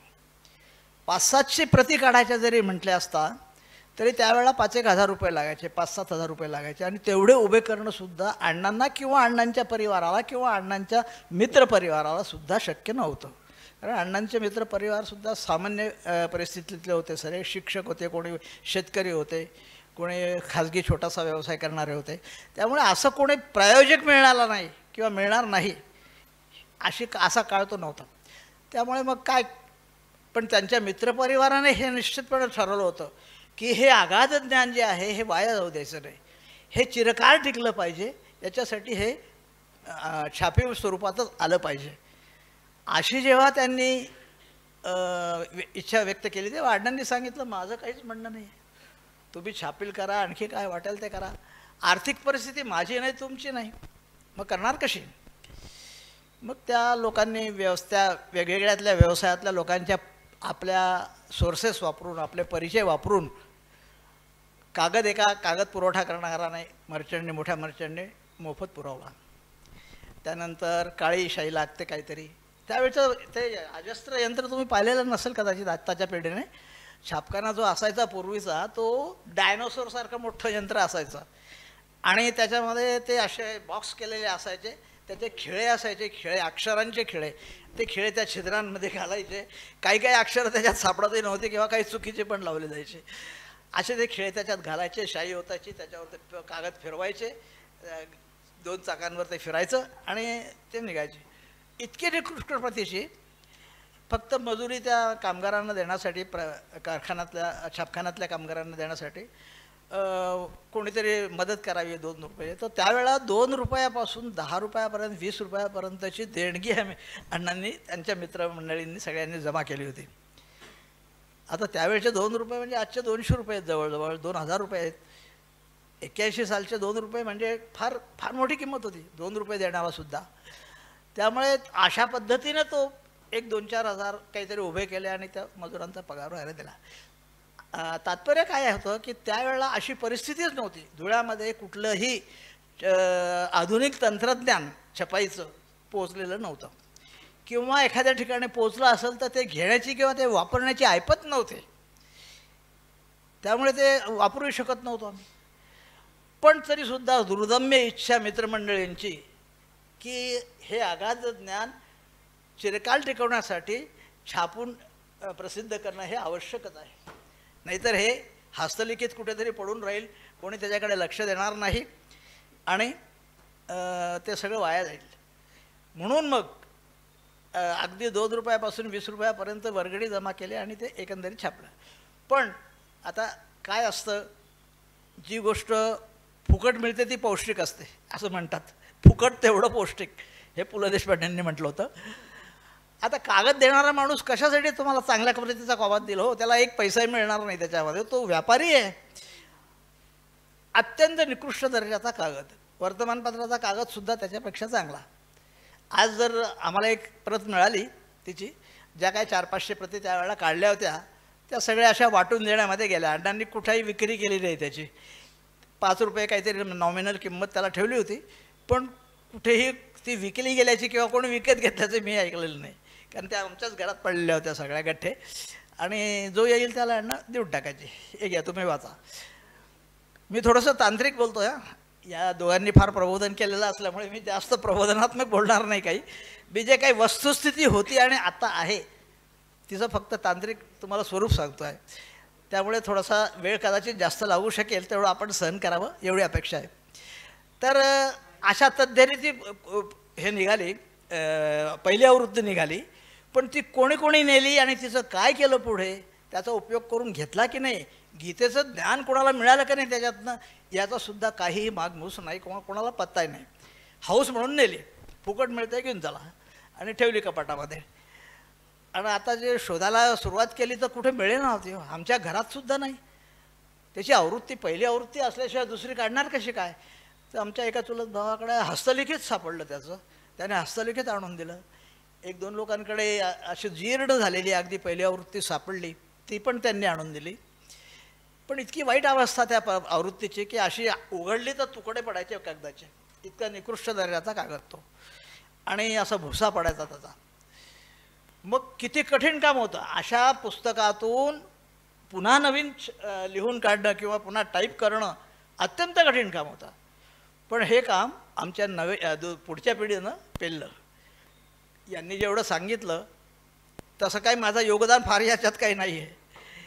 हे आमच्या पुढीच्या पिढीनेच केलेलं आहे. मनीष, करुणा, स्वाती, कुमार, मदनरावांचं नाव एवढ्यासाठी घेतलं नाही आम्ही की त्यांचं योगदान आहेच. हो, मग ते कुटुंबियांमध्ये नाहीत ना. हां, ते बरोबर आहे. विद्या आमची कुटुंबीय असल्यामुळे ते कुटुंबीय आहेतच एक प्रकारे. पण यांनी सगळ्यांनी मिळून, आणि त्यांचा मुलगा हर्षद यांनी सुद्धा चांगला तांत्रिक याच्यामध्ये चांगली मदत केलेली आहे. तर अशा पद्धतीनं ते सगळ्यांनी मिळून मनावर घेतलं आणि इतक्या कठीण परिस्थितीमध्ये ती PDF तयार झाली. म्हणजे डिजिटल तर केलंच तिचं आम्ही, म्हणजे आमच्या या पुढच्या पिढीने सगळ्यांनी. यांचं कौतुक करावं तेवढं थोडंच आहे. कारण इतकं जीर्ण झालेलं पुस्तक, ज्याचे तुकडे पडत आहेत, भुसा पडतो आहे, गीतेचे पानं जुळवायचे, ते सगळे अक्षर करायचे आणि ते टाईप केलेलं पुन्हा तपासायचं. कशावरून तपासणार? हस्तलिखित हा एकच त्याच्यात मार्ग होता. हस्तलिखित तपासण्याचं काम आमच्या कुमारने आणि स्वातीने केलं. त्यांचंही कौतुक करायला पाहिजे, कारण अतिशय कठीण होतं ते काम पूर्ण करणं. त्यामुळे मी असं समजतो की ही दुसरी आवृत्ती नाही, ही पहिलीच आवृत्ती आहे. कारण ही सगळ्यांपर्यंत, बहुसंख्य लोकांपर्यंत पोचणार आहे. जे जे गीताप्रेमी आहेत त्यांच्यापर्यंत पोचणार आहे. आणि आम्ही असं आवाहन केलेलं आहे त्याच्यामध्ये की तुम्ही ही विकत घेऊन जरी नेली तरी कपाटात ठेवण्यासाठी नेऊ नका. ती आत्मसात करा, आचरणात आणा, तेव्हा गीतेचं खरं मर्म काय आहे ते समाजाला समजेल, असं आम्ही त्याच्यामध्ये म्हटलेलं आहे. आता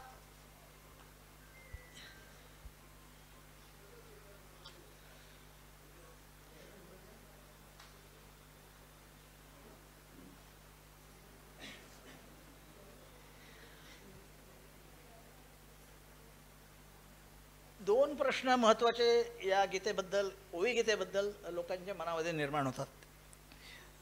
मूळ संस्कृत गीता जी आहे, माऊलींनी जिचं आपण मराठीत केलं आहे, ती मूळ संस्कृत गीता, हिचे इतके मराठी रूपांतर इतके निघाले आहेत की अगदी ज्ञानेश्वर माऊलींपासून विनोबाजींपर्यंत किंवा इतर अनेक लेखक वेगवेगळ्या प्रकारात त्यांनी ते सगळं काढलेलं आहे. असं असताना अण्णांना पुन्हा का बरं असे ओवी गीता काढावीशी वाटली, मराठीत रूपांतर का करावं असं वाटलं, हा प्रश्न माझ्याही मनात आला होता सुरुवातीला. जेव्हा मी या गीतेबद्दल अत्यंत अनभिज्ञ होतो. गेल्या 15-20 वर्षामध्ये मला गीता समजायला लागली. तोपर्यंत आहे बा काहीतरी एक धार्मिक ग्रंथ, जसा रामायण आहे, महाभारत आहे, तसं गीताही आहे. त्यामुळे गीतेबद्दल मला फारसं ज्ञान नव्हतं किंवा काही आवडही नव्हते किंवा कधी पाहिलेली नव्हती. तर ती अण्णांना ही गीता का आवडायची लागली, का काढावीशी वाटली, तर गीतेचं किंवा कुठल्याही काव्याचं एक वैशिष्ट्य असतं की ते अशा भाषेत असलं पाहिजे की जे मनामध्ये ठसलं पाहिजे, समजलं पाहिजे आणि ओठावर रेंगाळलं पाहिजे. असं काव्य जे असतं तेच फक्त चिरकाल टिकतं. अगदी उदाहरण द्यायची झाली तर मी तुम्हाला सांगतो, आपल्या बहिणाबाईंचे हे घ्या, कविता घ्या. बहिणाबाईंनी ज्या कविता केल्या आहेत त्यांनी कुठेही लिहून ठेवल्या नाहीत, काही नाही.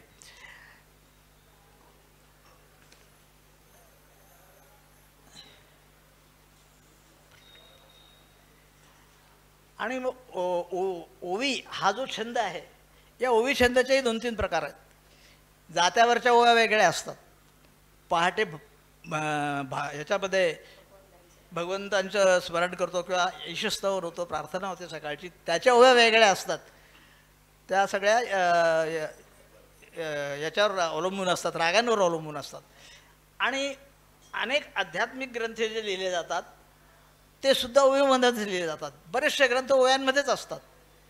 म्हणून माऊलींनी म्हटलं एकतरी ओवी रोज अनुभवावी किंवा वाचावी असं म्हटलेलं आहे. तर बहुतेक सगळे धार्मिक ग्रंथ ओव्यांमध्येच असतात, पण ओव्यांचे सुद्धा इतके प्रकार आहेत. मग अण्णांनी हा ओवी प्रकार कुठून निवडला, त्यांनी ही गोष्ट त्यांच्या लक्षात आली की जोपर्यंत लोकांच्या ही मनात ठसत नाही, गीता आचरणात येत नाही आणि ओठावर रेंगाळत नाही कायम, अगदी शेतकरी नांगर धरताना सुद्धा म्हणता आली पाहिजे, त्याला सहज आठवली पाहिजे, किंवा स्वयंपाक करताना त्या महिलेला सुद्धा आठवली पाहिजे, कुठलंही काम करताना ते आठवली पाहिजे आणि गीतेचं मर्म समजलं पाहिजे. कर्माचा सिद्धांत तर आहेच गीतेमध्ये, कर्म हेच केंद्रबिंदू आहे गीतेचा, कर्मावरच संपूर्ण गीता अवलंबून आहे. पण ते कर्म करत असताना जसं यांनी सांगितलं की कर्मयोग, ज्ञानयोग आणि भक्तियोग हे 3 योग एकत्र आल्याशिवाय ते मनामध्ये ठसत नाही किंवा त्याचा अपेक्षित परिणाम मिळत नाही. आता कर्मयोग म्हणजे काय, आपण काय करतो ते काम. ज्ञानयोग म्हणजे काय, जे काम करायचं आहे तुम्हाला त्याचं ज्ञान असलं पाहिजे, आधी ते तुम्हाला माहिती असलं पाहिजे कसं करायचं ते. आणि भक्तियोग म्हणजे काय भजन म्हणायची त्यावेळेला कर्म करताना नाही. भक्तियोग म्हणजे तुम्ही ज्याच्यासाठी ते कर्म करता आहात त्याच्या उपयुक्त ते असलं पाहिजे किंवा त्याच्याने त्याचं संतुष्टता त्याला आली पाहिजे, समाधान लाभलं पाहिजे, हा भक्तियोग आहे त्याच्यामध्ये. विशेष उदाहरण कोणत्याही महिलेने लावून घेणं आहे स्वतःला, पण विशेष उदाहरण महिलांचं दिलं जातं. कर्माच्या सिद्धांतात सुद्धा दिलेलं आहे की महिला जेव्हा स्वयंपाक करतात तेव्हा हॉटेलच्या स्वयंपाकात आणि घरच्या स्वयंपाकात फरक का जाणवतो? कारण घरच्या स्वयंपाकामध्ये भक्तियोग असतो की हे जे केलेलं अन्न आहे आपण, हे त्याला आवडलं पाहिजे, त्याला पचलं पाहिजे, त्याला रुचलं पाहिजे, हा भक्तियोग त्याच्यामध्ये असतो. हॉटेलवाल्याला काही तसे जरूर नसते करायचे. कर्मयोग ज्ञानयोगही असला तर असतो, नव्हता तर तोही नसतो त्यांच्याकडे. तर अशा पद्धतीने हे तिन्ही योग असणं ही मुख्य बाब गीता शिकताना किंवा संता शिकवताना त्यांनी आम्हाला उत्कृष्टपणे समजावून सांगितले. आणि मी फक्त एकच ठरवलं की कर्मयोग हा महत्त्वाचा आहे. काम चांगलं करा, फळं चांगलीच मिळतील. वाईट काम केलं तर वाईट फळं मिळतील, मिळायची राहिली तर संचित कर्मामध्ये ते जातील. अशा तऱ्हेने गीतेचा अभ्यास मी जेव्हा केला, तौलानिक अभ्यास केला, गीताही बघितली मी विनोबांची, माऊलींचं तर ज्ञानेश्वरी किंवा अमृतानुभव आपण बघतोच. त्याच्यामध्ये ओव्यांमध्ये जो फरक आहे तो तुम्हाला ही ओवी गीता वाचल्यानंतर समजेल. तुम्ही गीताही पण वाचा, हे पण वाचा, ज्ञानेश्वरी वाचा. सहज सुलभ आणि ओठावर रेंगाळणारी असेल अशी ओवी गीता असली पाहिजे, हा आणण्याचा उद्देश होता त्याच्यामध्ये.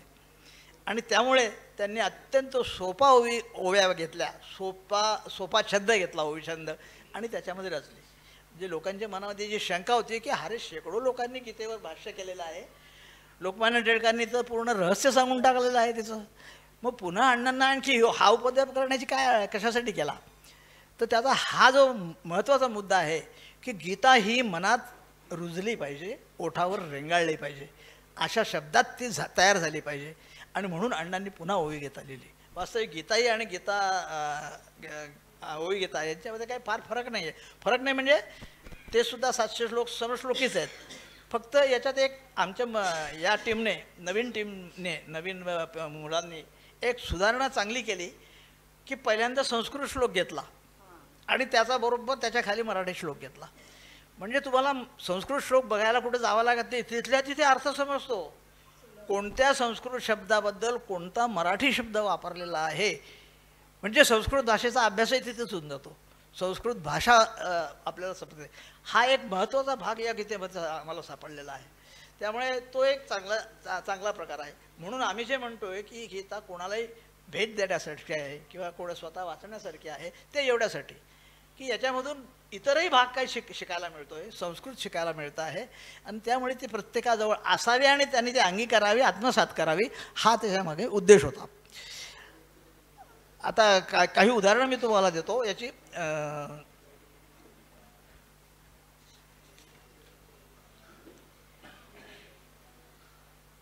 माऊलींच्या ज्ञानेश्वरीमध्ये किंवा अमृतमध्ये गीतेचं जे सांगितलेलं आहे त्याच्यामध्ये त्याचा श्लोक बघा. ज्ञानाचे रत्न तसेच थोर, जेथे ज्ञानदीप उजळी तेथेच सुख पूर्ण. किंवा अरे संसार जसा तुझा तवा चुलीवार, आधी हाताला चटके मग मिळते भाकर. काय झालंय? हां बस.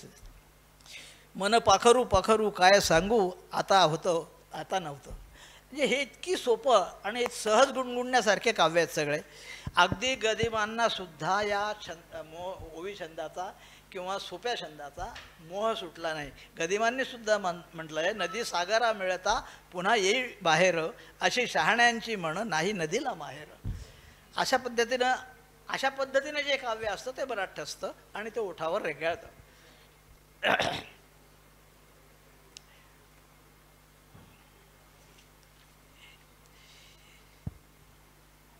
या टीममध्ये कोणकोण आहे त्याची नावं तर मी घेतलेलीच आहेत. आमचा मनीष आहे, करुणा आहे, स्वाती आहे, कुमार आहे, मदनराव आहेत, विद्या आहे, त्यांचा मुलगा अर्षद आहे. या सगळ्यांचं योगदान याच्यामध्ये आहे.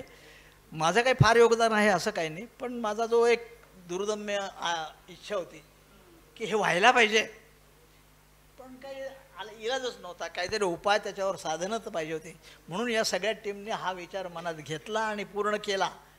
याच्यामध्ये मला खूप समाधान वाटतं आणि म्हणून मी या सगळ्या टीमचं कौतुक करतो की खरोखर त्यांनी चांगलं काम केलेलं आहे ते.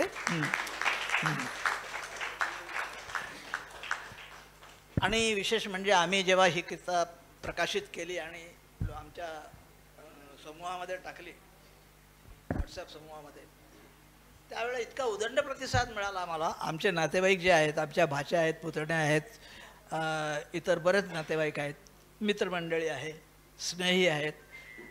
त्यांना नुसतं सांगितलं की त्यांनी कदाचित पूर्वीची ओवी गीता पहिली आवृत्ती थोडीफार वाचलेली असेल किंवा त्याच्याबद्दल ऐकलेलं असेल, तर त्या दुसरी आवृत्ती तुम्ही इतक्या चांगल्या प्रतीचे काढणार आहात हे समजल्यानंतर एवढा उदंड प्रतिसाद मिळाला आम्हाला की संपूर्ण खर्च त्याच्यातून निघू शकेल इथपर्यंत रक्कम आमच्याकडे जमा झाली. आणि आम्ही ती म्हणजे घाट्यात सुद्धा होईना डिस्काउंट देऊन दिली. 100 रुपयाची असेल तर 85 रुपयाला दिली, जास्त घेणाऱ्यांना 70 रुपयाला दिली. अशा पद्धतीने हा निधी उभारायला. त्यामुळे हा जो उत्स्फूर्त प्रतिसाद होता, त्या प्रतिसादाशिवाय हे काम किंवा हा प्रकल्प पूर्ण होणंही शक्य नव्हतं. ते आम्ही पूर्ण केलेलं आहे. आपला हा छोटासा कौटुंबिक समारोह आहे असं समजा. आणि या समारोहाला किंवा समारंभाला गर्दी जरी नसली तरी दर्दी लोक नक्की आहे हे बोलण्यातून, ऐकण्यातून, प्रबोधनातून लक्षात आलं. आणि ते दर्दी लोकच भगवद्गीतेची वर्दी घराघरात पोचवतील आणि मनामनात पोचवतील. त्यामुळेच गीतेचं आपल्याला जो खरा अपेक्षित उद्देश आहे तो सफल होईल असं मला वाटतं. मला वेळेची मर्यादा यांनाच नाही, मलासुद्धा आहेच. त्यामुळे मी अत्यंत थोडक्यामध्ये गीतेची ओळख करून दिली आहे तुम्हाला. ओवी गीता दुसरी आवृत्ती का काढावी लागली आणि ती कशी निघाली, त्याच्यासाठी किती अपार कष्ट घ्यावे लागले, काय काय करावं लागलं, हे सगळं त्याच्यामध्ये आलं. त्याच्यामुळे मी आमच्या सगळ्या टीमचं कौतुक करतो की त्यांनी खूप छान हे काम केलेलं आहे. आणि ज्यांनी ज्यांनी प्रती नेलेल्या आहेत त्यांनी त्या प्रती शोकेसमध्ये ठेवू नये किंवा कपाटात ठेवू नये, वाचाव्या, आत्मसात कराव्या, अंगीकाराव्या, आचरणात आणाव्या. तेव्हा आमचा उद्देश हा सफल होईल. कारण तो खर्च निघाला का नाही निघाला हा फार गौण भाग आहे. आमचा उद्देश हा आहे की ती गीता घरात पोचली पाहिजे, मनात पोचली पाहिजे, घराघरात पोचली पाहिजे आणि मनामनात पोचली पाहिजे. हा त्याच्यामध्ये उद्देश होता. गीतेचं कर्म हेच तर मर्म आहे. तेही सगळ्यांनी अनुभवावं आणि कर्मावर त्याच्यावर जास्त जोर द्यावा. या सर्व कौटुंबिक सोहळ्यामध्ये आपण गर्दी नसली तरी दर्दी लोक आहेत, त्यामुळे आम्हाला खूप आनंद होत आहे. दर्दी श्रोत्यांच्या उपस्थितीशिवाय वर्दी कुठेही जात नाही.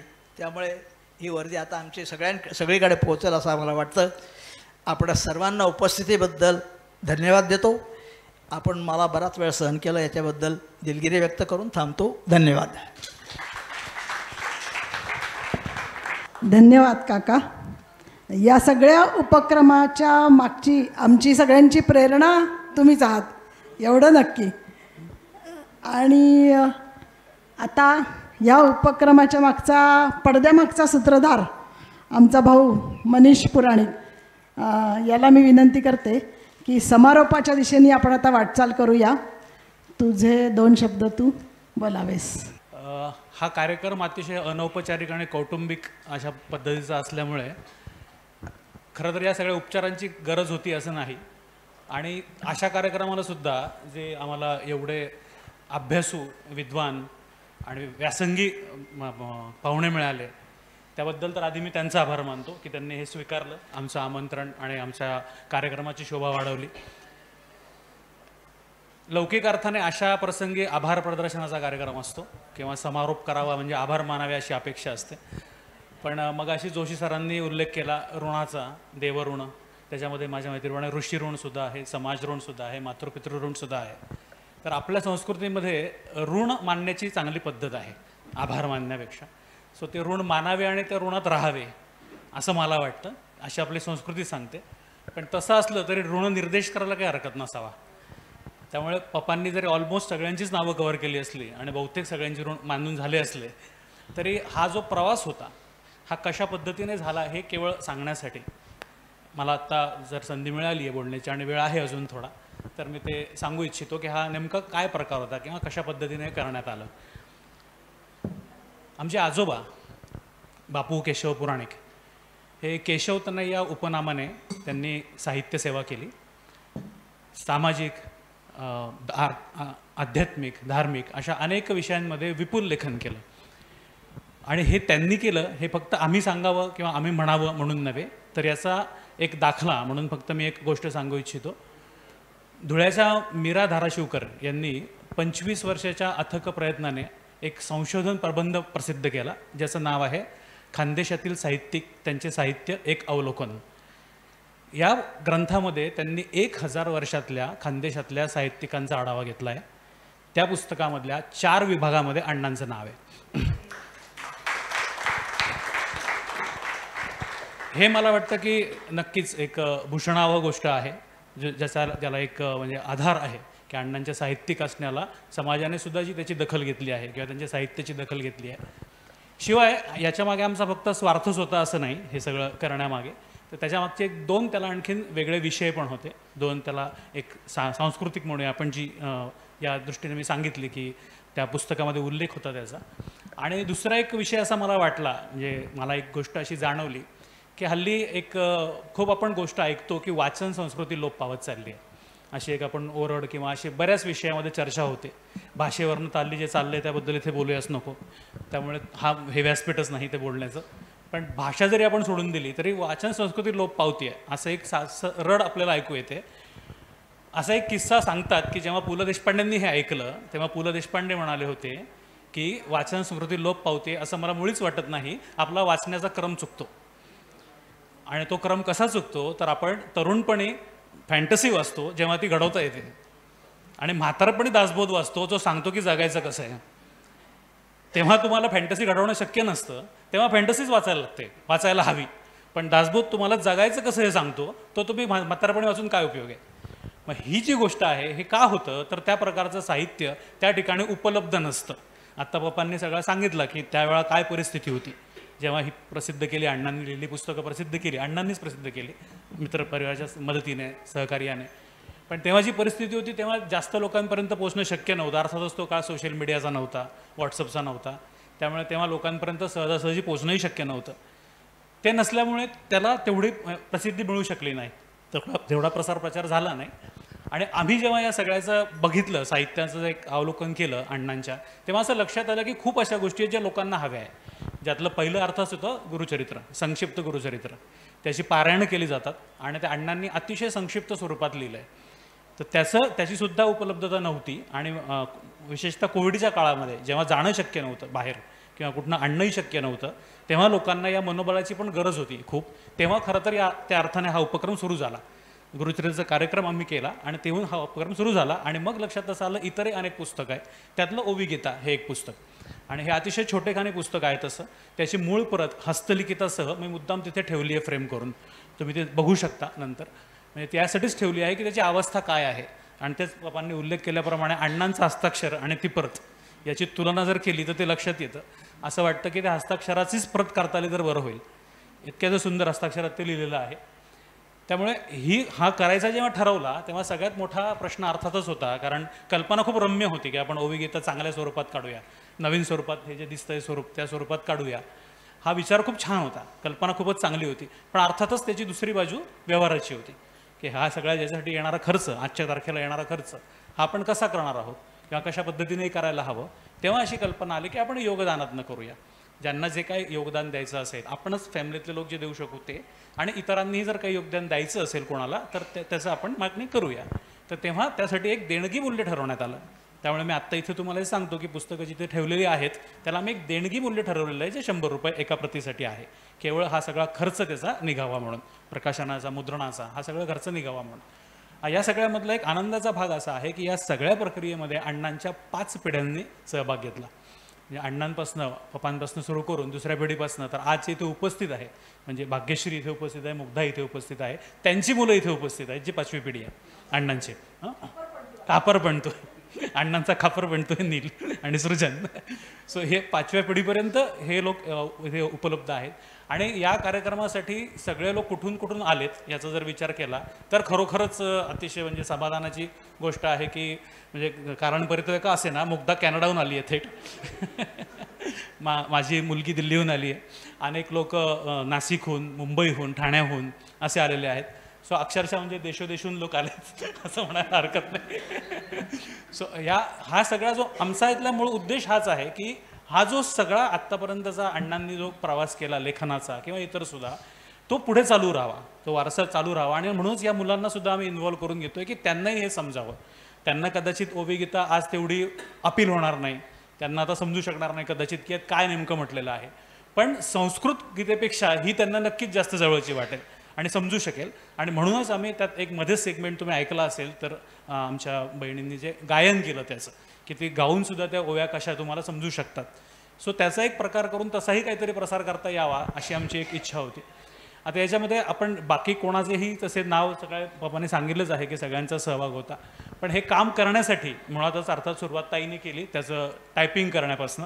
कारण आम्ही हे उद्योग सुरू केले होते कोविडच्या काळामध्ये. माझ्या बायकोने जेव्हा सुरू केलं टायपिंग करायला तेव्हा पहिला हे घेतला होता आपण गीत ज्ञानेश्वर आणि गुरुचरित्र, श्री गुरुचरित्र हे अण्णांचा टाईप करायला सुरुवात केली होती. त्यानंतर ताईने आणि पंतांनी, अर्थातच मी तुम्हाला सांगतो पंतांचं नाव न घेण्याचा आमचा मुळीच उद्देश नाही. तुम्ही आधी सांगितलं असतं तर मोठ्या अक्षरात त्यांचं नाव लिहिलं असतं, पण आम्ही गृहीत धरलं होतं की कुटुंबियांमध्ये सगळेच आले. मी फारच घाबरलो कारण ते आमचे कुटुंबीय नाही असं तुम्ही म्हणताय. आम्ही पुराणिक आम्ही सगळ्या जावयांना आमचे पुराणिक कुटुंबीय समजतो. तुमच्याबरोबर आणखीन 2 जावई मागे उपस्थित आहेत. त्यामुळे पुराणिक कुटुंबियांमध्ये सगळेच जावई आहेत, त्यामुळे असं काही त्यात भेदभाव नाही आहे की त्यांचा उल्लेख केलेला नाही. पण यांचा सगळ्यांचा ताईने सुरू केलं टायपिंगचं काम, त्याचं पंतांनी त्याला अर्थातच मदत केली. टायपिंग करून जेव्हा ते माझ्याकडे आलं त्यानंतर अर्थातच हे तुम्हाला जे दिसतंय ते मुखपृष्ठ आणि त्याचं पेज सेटिंग करण्याचं पोशाखी काम फक्त मी केलं, बाकी काय त्यात फार काही माझं योगदान आहे ह्याच्यातला भागच नाही. त्यानंतर सगळ्यात महत्त्वाचा प्रश्न आला होता ते मुद्रण कसं आणि कुठे करावं. मुद्रण विषय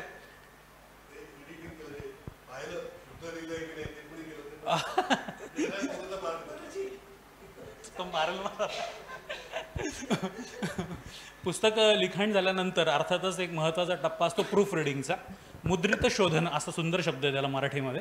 तर ते मुद्रित शोधनाचं अत्यंत किचकट काम, अत्यंत जिकिरीचं काम, अत्यंत आवडीने करणारा आमचा बंधू सखा वैभव पुराणिक कुमार, कारण त्याला हे भयंकर आवडतं हे चेक करायला. आत्ताही आल्यानंतर त्याने मला याच्यातल्या 4 चुका सांगितलेल्या आहेत की याच्यामध्ये 4 व्याकरणाच्या चुका तुम्ही शोधा कुठल्या आहेत. सो हे काम त्याने अतिशय सुंदर पद्धतीने केलं, त्याबद्दल म्हणजे त्याचे आभार मानायचे माहीत नाही मला. त्यानंतर जेव्हा मुद्रणाचा प्रश्न आला, ऐकलं मी मुद्रणाचा प्रश्न आला तेव्हा एक अतिशय कठीण गोष्ट अशी होती की आम्हाला या विषयामध्ये फारशी गती नाही. म्हणजे तोंडओळख होती मुद्रण प्रकाराची, पण त्याच्यामधले बारकावे अर्थातच माहीत असायचं कारण नव्हतं. मग तेव्हा आमच्या मदतीला आला आमच्या अण्णांचे बंधू आप्पा काका यांचा नातू प्रसाद प्रभाकर पुराणिक धुळ्याचा. तो कासव आणि प्रकाशन संस्थेशी अनेक वर्ष संबंधित असल्यामुळे आणि शिवाय तिथे मार्गदर्शन करत असल्यामुळे मुद्रण विषयामध्ये तो मार्गदर्शन करतो, शिक्षक आहे. त्यामुळे त्याला ते बारकावे माहीत असल्यामुळे आम्ही अर्थातच त्याच्याकडे गेलो की हे सगळं कसं करता येईल किंवा हे कसं करावं. कारण त्यात अनेक प्रकार आहेत, ऑफसेट प्रिंटिंग आहे, बाकी कुठले डिजिटल प्रिंटिंग असतात, बाइंडिंगचे 100 प्रकार आहेत, अशी ज्ञानात भर पडली कशा प्रकारे बाइंडिंग करायचं असतं वगैरे. तर त्यामुळे आम्ही ते सगळं त्याच्याकडनं शिकून घेतलं आणि त्याच्यावर सोपवून अर्थातच आमची खात्री होती की तो सगळ्यात चांगला ऑप्शन आम्हाला देईल आणि चांगल्या पद्धतीने करेल. त्यामुळे हे मुद्रणाचं काम धुळ्याच्याच कासव आणि संस्थेमध्ये झालेलं आहे, कारण तिथे या सर्व अर्थाने चांगल्या पद्धतीने होईल असं आम्हाला वाटलं होतं. ते प्रिंटिंग झाल्यानंतर आम्हाला कल्पना नव्हती, कारण आम्ही पुस्तकांशी जेवढ्या पद्धतीने आमचा संबंध होता आम्हाला त्याचं साहित्यिक मूल्य कळायचं, त्याचं भौतिक वजन आम्हाला कधीच माहीत नव्हतं. एवढी पुस्तकं छापून झाल्यावर त्याचं वजन 150 किलो झालं. 150 किलोचे खोके धुळ्याहून पुण्याला आणायचे कसे हा पुढचा प्रश्न होता की त्याचं हे करायचं, ट्रान्सपोर्टेशन कसं करायचं.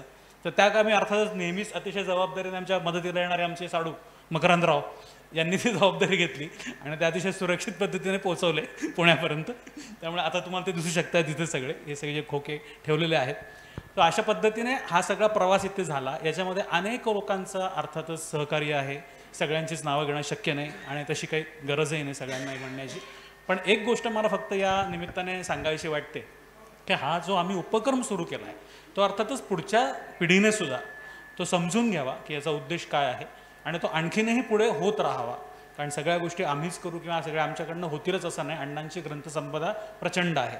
आत्ता तर पहिलं चॅलेंज आम्हाला हे आहे, जसं पप्पांनी सांगितलं, की ती वाचनीय स्वरूपात मिळवणं आधी, की ती कुठून मिळू शकेल, कुठे उपलब्ध आहे. मागे मी आवाहन केलं होतं, आमच्याकडे जे उपलब्ध आहे त्याच्या व्यतिरिक्त कोणाकडेही काहीही अण्णांचं, कारण असू शकतं, अण्णांची फॅमिलीज एवढी मोठी आहे, अण्णांना 14 मुलं होती एकूण, त्यामुळे जी सगळे कोणाकडे काही असू शकतं. जसं पप्पांनी सांगितलं की हे असतं लिखित आम्हाला दुसऱ्या कोणाकडे तरी मिळालं, कारण हे आमच्याकडे होतं, म्हणजे अण्णांनी आमच्याकडे असताना लिहिलं होतं, पण ते आमच्याकडे नव्हतं, ते कोणाकडनं तरी आम्हाला मिळालं. तर तसं कदाचित आणखीनही कोणाकडे काही असू शकेल. ते मागे मी हे सांगितलं होतं की हे आम्हाला म्हणजे फार आवडेल जर कोणी सांगितलं की कुठल्याही प्रकारचं काही उपलब्ध आहे, साहित्य छापील जरी असेल, मुद्रित जरी असेल, तर त्याचंही काही नवीन निर्माण करायचं असेल तर आपण त्यातनं करू शकू.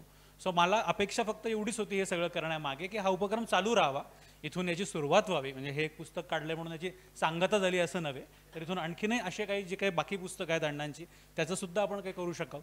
आणि केशवतने या नावाने एक वेब पोर्टल ठेवून त्याच्यावर डिजिटल स्वरूपात सगळं उपलब्ध करावं.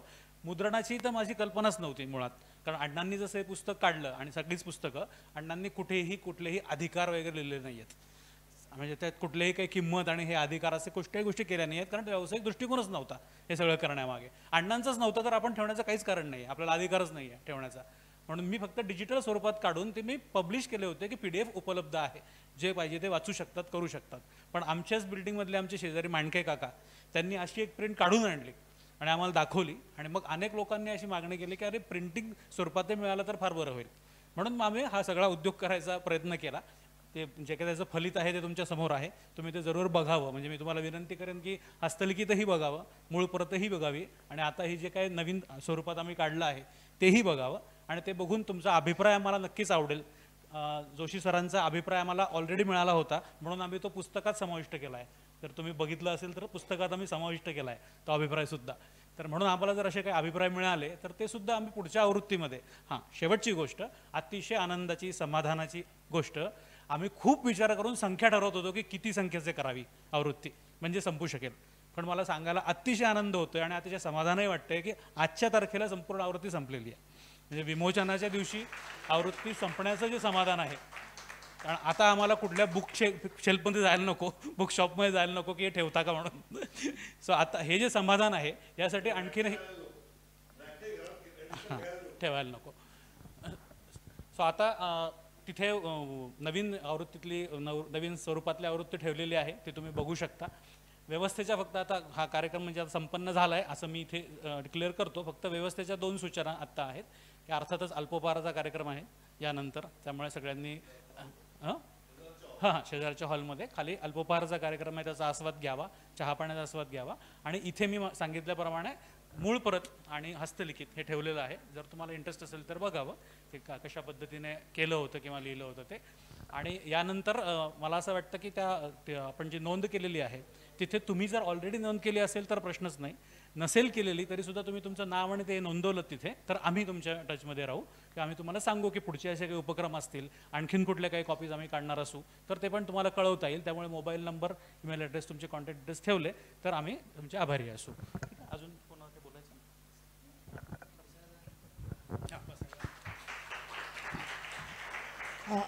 धन्यवाद मनीष. आम्ही ह्या प्रकारचा हा प्रयत्नसुद्धा पहिल्यांदाच केलेला असल्यामुळे पुस्तक वाचल्यानंतर जर त्याच्यात काही त्रुटी असेल तर आमच्यापर्यंत जरूर पोचवा. आज पुस्तकं सगळ्यांनी नक्की घ्या. आणि आत्ता कार्यक्रमाचा समारोप पसायदानाने होईल आणि त्यानंतर सगळ्यांनी अल्पोपहाराचा आस्वाद घ्यावा. धन्यवाद सर्वांना. एकदा जोरदार टाळ्या. ज्यांनी अगोदर प्रतींची नोंदणी केलेली आहे त्यांच्या पण प्रती तिथे आहेत, त्यांनी नक्की कलेक्ट कराव्या आत्ता. धन्यवाद. एक असं आवर्जून सांगावं असं वाटतं की आम्ही ज्या पहिल्यांदा म्हणत होतो की कुणाला तरी गिफ्ट स्नेहभेट देण्यासाठी म्हणून या पुस्तकाचा उपयोग होण्यासारखा आहे छान, तर त्याची सुरुवात आमच्या बहिणींनी विनया मडके यांनी केली आहे. त्यांच्या मुलींनी ती प्रेरणा त्यांना दिली, भाग्यश्रींनी, आणि तिच्या रिटायरमेंटच्या सेंड ऑफच्या दिवशी सगळ्या स्टाफला ती द्यायची अशी त्यासाठी तिने मोठी नोंदणी केली आहे. ही एक खूप कौतुकाची गोष्ट आहे. हो, 150 प्रती पुढच्या वर्षी.